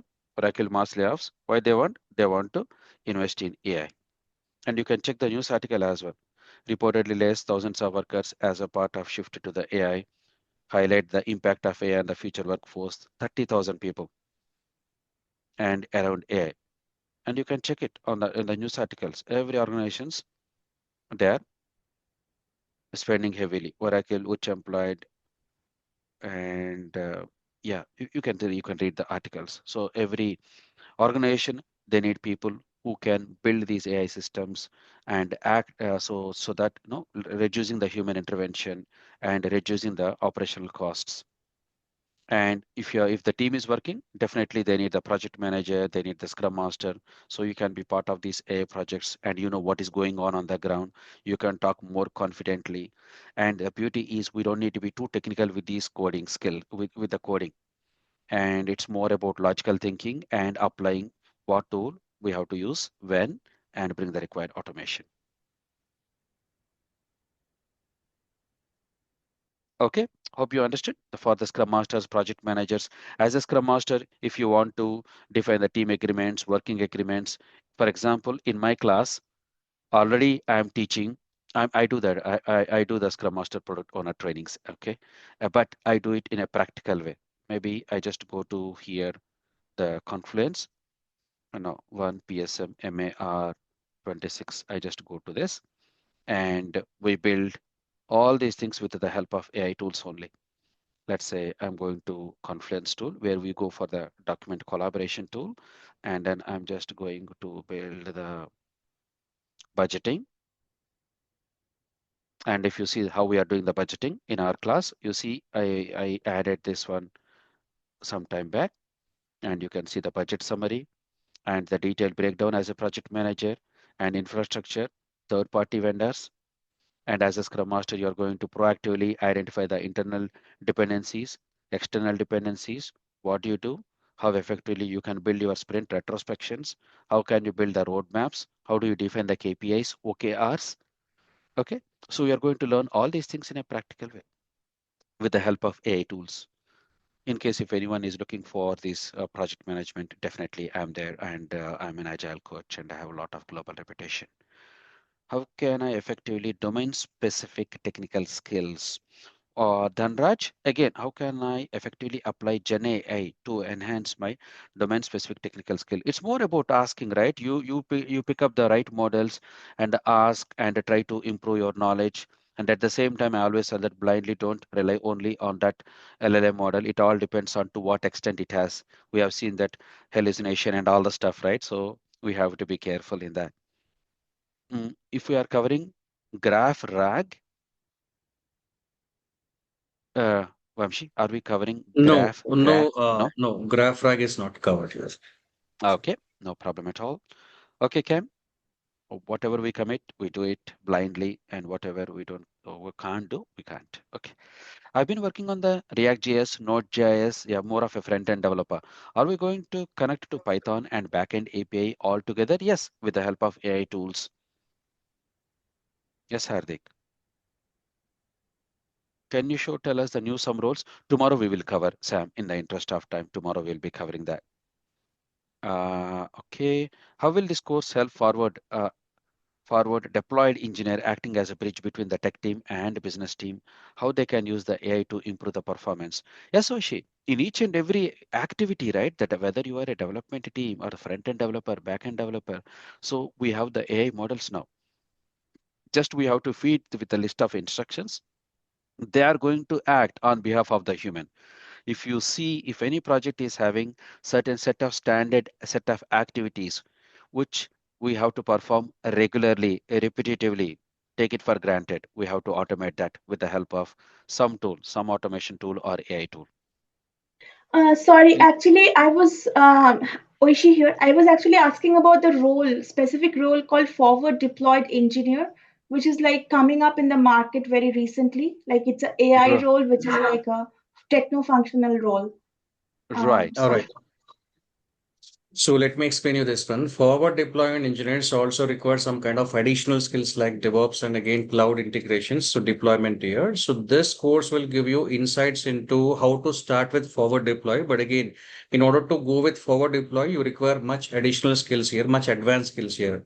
So okay. as of now, we it is enough to get you into those kind of roles here, agentic AI roles and again AI specific roles here. Forward deploy requires some additional skills. All right. Yeah, got it. Got it. Thank you. Yeah. All good, thank you.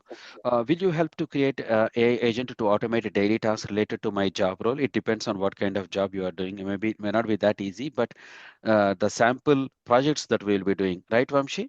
To automate set of Yes, yes, yes. activities, building the AI agents. That's the purpose. That's the goal for AI agent, right? To automate everything. But you carefully automate Armugam. If you want to automate all the activities, what you will be doing, your job will be lost. So, just on a funny note, so be carefully use that tool. Is Lakshmi, the sorry to interrupt. Hello, uh-huh. hello, can Armugam, you go hear me? ahead. Very No, no, no. well. Actually, no, no, no. I'm asking. Yeah, yeah. Actually, I'm asking some setup task we need to do the automation, not for entire thing. Oh, not for your entire Yeah, activity, right? Okay. Yeah, not definitely for yes. entire thing. Oh, yeah.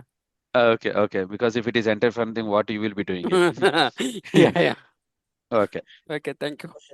All good. Thank you. Lakshmi, sorry to interrupt. I did. Oh, just 1 minute. Just 1 minute. We are done. Thank you, Lakshmi, for the session. It's informative and useful. Thank you, Vinitna.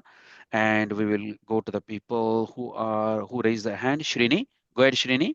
Yeah. Lakshmi.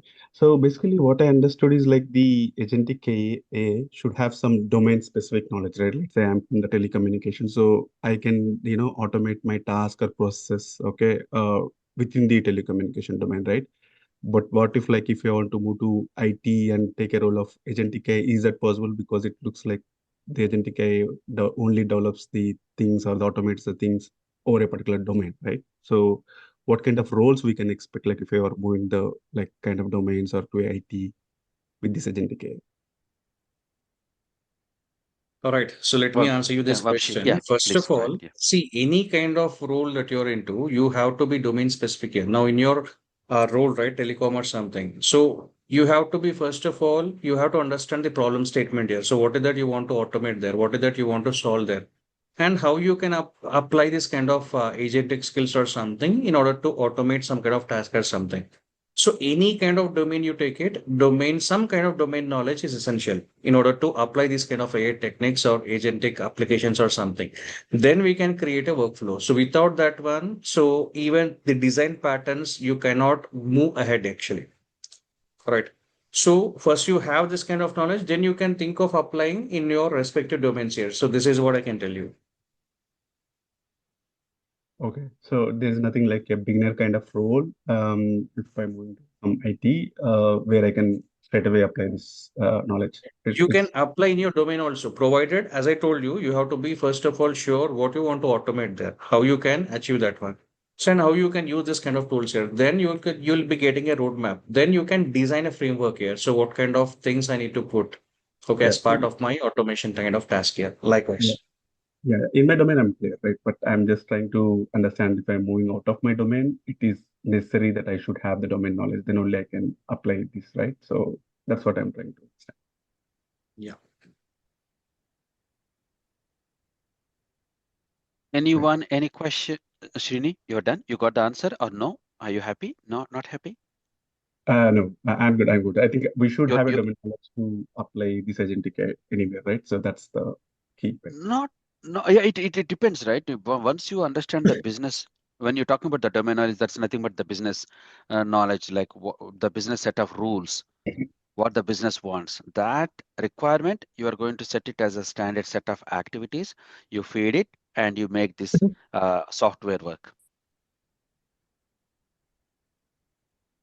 Okay, got it. Okay, anyone having any question? Yes, Tomorrow coach. is going to be much more. Yes, Kwasi, go ahead. Yeah. So my question is, in this AI agent, right? So you can use this AI agent to create something like if you want a resume that a company cannot cross-checking, can you use that AI agent to do that? Is that or is there there's a professional way to after you generate it, then you extract and not in order not to company to know that, oh, you generate this certificate or Yeah, you yeah. generate this from We AI. are already we are already doing that one. We are already doing that one, Kwasi. Okay. Okay. And yeah, we are already doing that. And in the class, we will show you. For example, we Mm-hmm. have this one, Mm-hmm. and I have these HSC trainings. I'm just picking up one, let's say, shared resume. I'm Mm-hmm. picking up let's say you want to apply for a project manager, and I have a template. And this Okay. is the project manager template. So where Mm-hmm. we are going to have that, name and blah, blah, blah, and like Okay. this. Okay, now we are going to take it this particular template and drop it there. And I'm just saying that review this CV and make it application tracking system friendly. Mm. Okay. Enter. Now it's going to say, great, the CV is having strong. Now I will act as a senior ATS reviewer. Look, it is already acting. Key issues in the current form. Look, too many long paragraphs, missing keywords are Mm. there, KPIs and OKRs in most of the job description it is there, but it is not here. And ATS optimized CV, blah blah blah, and all the things. So you have to apply the logic which you are going to learn Yeah. from the Tomorrow we'll prompts. work on this one. Yes. We have the actual hands-on activity. We already actually we planned. You just asked, but I'm saying, but Vamshi is going to give the tell you how you practically give these prompts so that it will benefit all of you because everybody, each of us, we carry the CV. But how well it Mm. is it really ATS friendly or not? Do we have the required keywords? We are going to learn that tomorrow as a hands-on assignment. All right. Okay, Thank you so much. Thank no you. problem at all. Happy with the class today? Very happy. Very, very Very happy. happy. Good. We Yeah. want to hear. We just want to ensure that Very, very you happy. have the good value for the time that you guys invested. Absolutely. Absolutely. Thank you very much, sir. Tomorrow, just bring your friends as well. I will. I will. Oh, thank you, Kwasi. Thank you. All right. Tomilola, hi. Hi, good morning from over here. Very good evening from here. It's already 11:20 p.m. in Australia. Go ahead. Yeah. So I was Hmm. just gonna ask, I didn't see us mention anything about teaching on open cloud. So I don't know if that, for example, in my environment, I will be trying to integrate open cloud to automate some tasks and just like maybe jobs failing and all of that, the open cloud would have to go into the environment. I have that task on hand, so I was just interested if we're also going to learn about how to use OpenClaw and integrate it into different kind of systems. Vamshi? Yes, of course. Okay, so after the kind of content that we'll be learning, I'll also show you how you can integrate OpenClaw and how you can work with that one. Fine. Okay, thank you. Okay.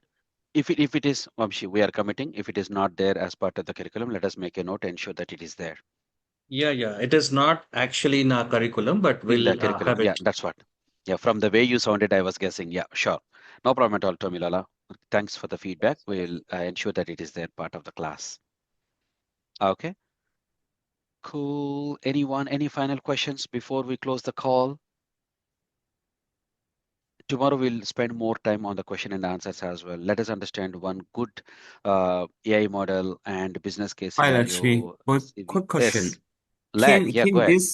Can this be also used to create generate leads in real estate as well? Of course, a lot of people are already doing this. They act as a marketing agents, and then it gives some. Yeah, it's doing the marketing as well, right, Vamshi?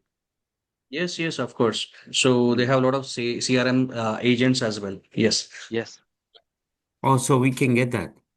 we can get that one. Yes. It's not part. Yes, of course we can get. Um, Of course.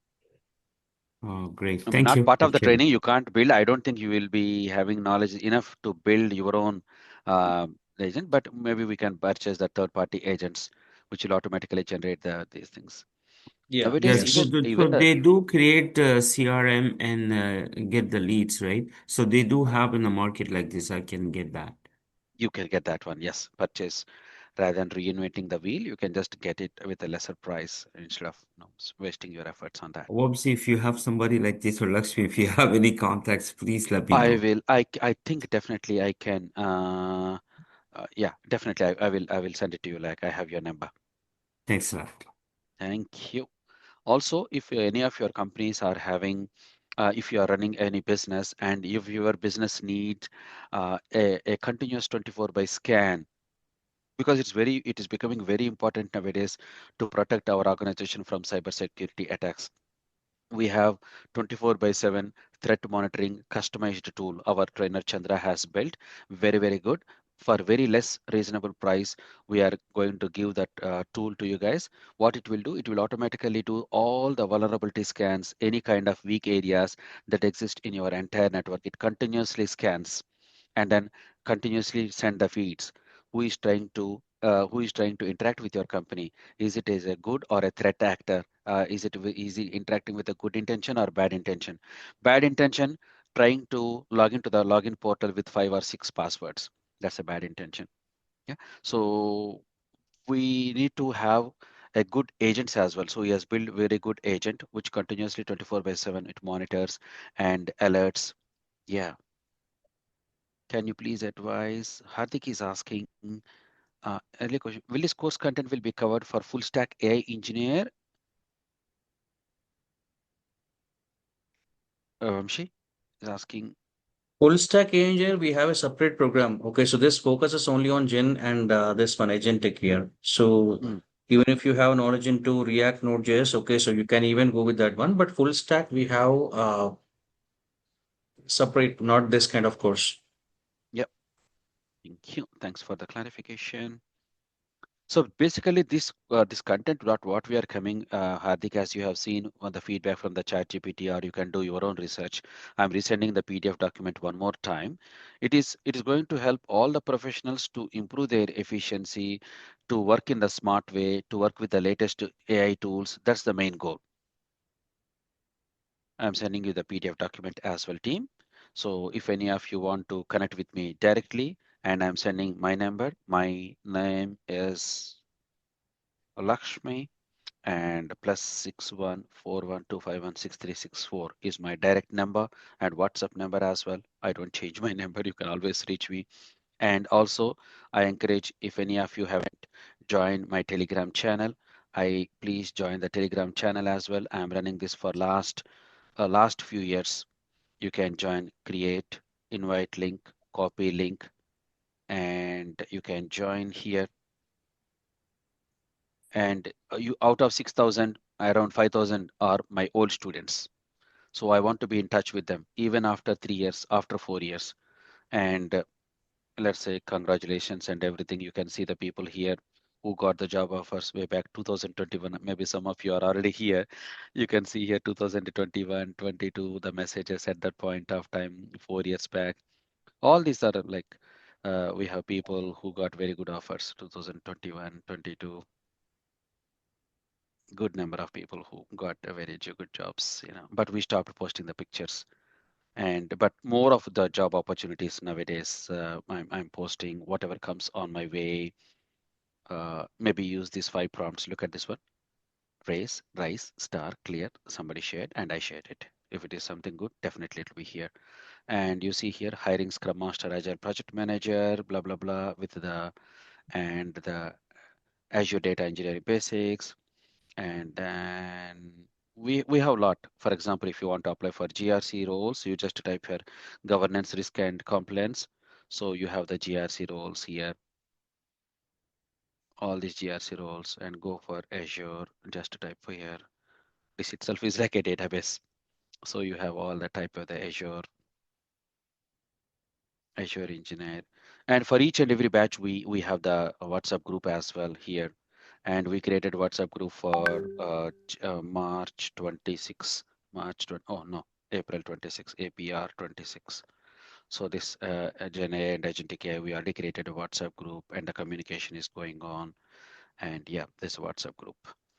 All right, team, if any of you are interested in registering or knowing more, some extra support, whatever, so please feel free to message me directly on my number or directly on my company portal numbers as well. So I already gave you company portal number. It ends with 6789. My company numbers end with the rising number 6789. That's +1 877 577 for USA and Canada people. Australia, UK, Canada, rest of the world, it is Australian number. And we are going to get the message on the CRM portal saying hello. Maybe let us see if anybody messaged. Please give me this one, Nagaraju, and then we are going to send the details here. Okay, team. Perfect. Hi, Lakshmi. Yes. Yes, boss. Actually, today and tomorrow, just you are giving for overview of the course, correct? Correct. The regular module will start from next week, am I right? Correct. Okay, The thanks. regular module from the course content. These two are like, complementary classes, more of, free webinar kind of a thing. Look, so that you guys know that, okay, we are trustworthy and you understand the trainer capabilities, my capability. It's just more about bringing the, and at the same time, we want to help you some useful tips as well because you are spending your valuable time. So that's the main intention. But from the next week, we are going to start with the module 1. We haven't touched the module 1. So this is going to be our day 1. Okay, thank you, sir. All good, Armagan. Thank you, sir. Lakshmi, it's Prijesh. Yes. Just a very quick Brijesh, question. I go also typed in the message, but I'm not being repeated. No problem at all. Yeah, you can talk. Yeah. Will you or team member will send the link or access to those material? Yeah. I'll Yes. text you on WhatsApp anyway. But Correct. you just said something on a previous screen that you have to be on that other screen or something like that. So that's where I got confused. That's why I'm asking. But if you're providing the access through the No, through the access, just Gmail, message, then it's fine. access, yeah. Just mention your Gmail ID, because we have the staff member working from India, the admin team members, they have the access to the CRM portal. So they are the one, Yep. they will be checking your number and validation, and then they will Yeah. Because add your last time email I ID. may have given you the different email address, and this Oh, time yeah, we please, discussed if the please Gmail message is me, better. please. Yeah, So, sure. Because we but I will be text accessing you to the on Google. your personal number if that's okay, or Yes, completely okay. Oh, I get every day at least 60 to 70 people. I will be talking to the new people. No yeah, I problem know at all. You can direct. I'm being over formal here. I know, Yeah, but no I'm just problem at making all. sure I All have good. that. So. No problem, Brijesh. You know me. And Yeah, you've been all good. great. Very good information. Th- I can say that, guys. Thank you very I much. have had many trainings with Lakshmi in the past, and usually I have once a year different type of training, Mhm. paid training. Those are very good details. Definitely. Yeah. Oh, thank you, Brijesh, for coming back and No then worries. assuring. Thank you. Anyone, any final questions, team, before we close the day?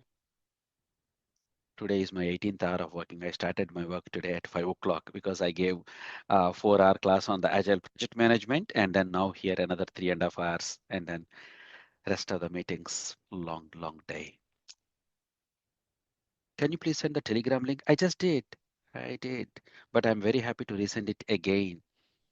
Invite the link, copy, and then pasting it here. So click and please join.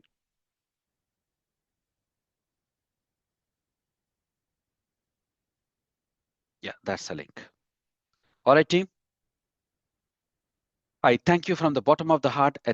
Big thanks to Vamshi, and apart from Vamshi, a big thanks to all of you for sacrificing your valuable weekend time and joining this session. I assume all of you got a good value add for the time you invested, and trust me, tomorrow you are going to get a better value, more insights on this one. Join along with your friends. They will come back and say thank you. A big thank you very much. Thank you, Vamshi. Thank you. Bye. Stopping the recording. Thank you, sir.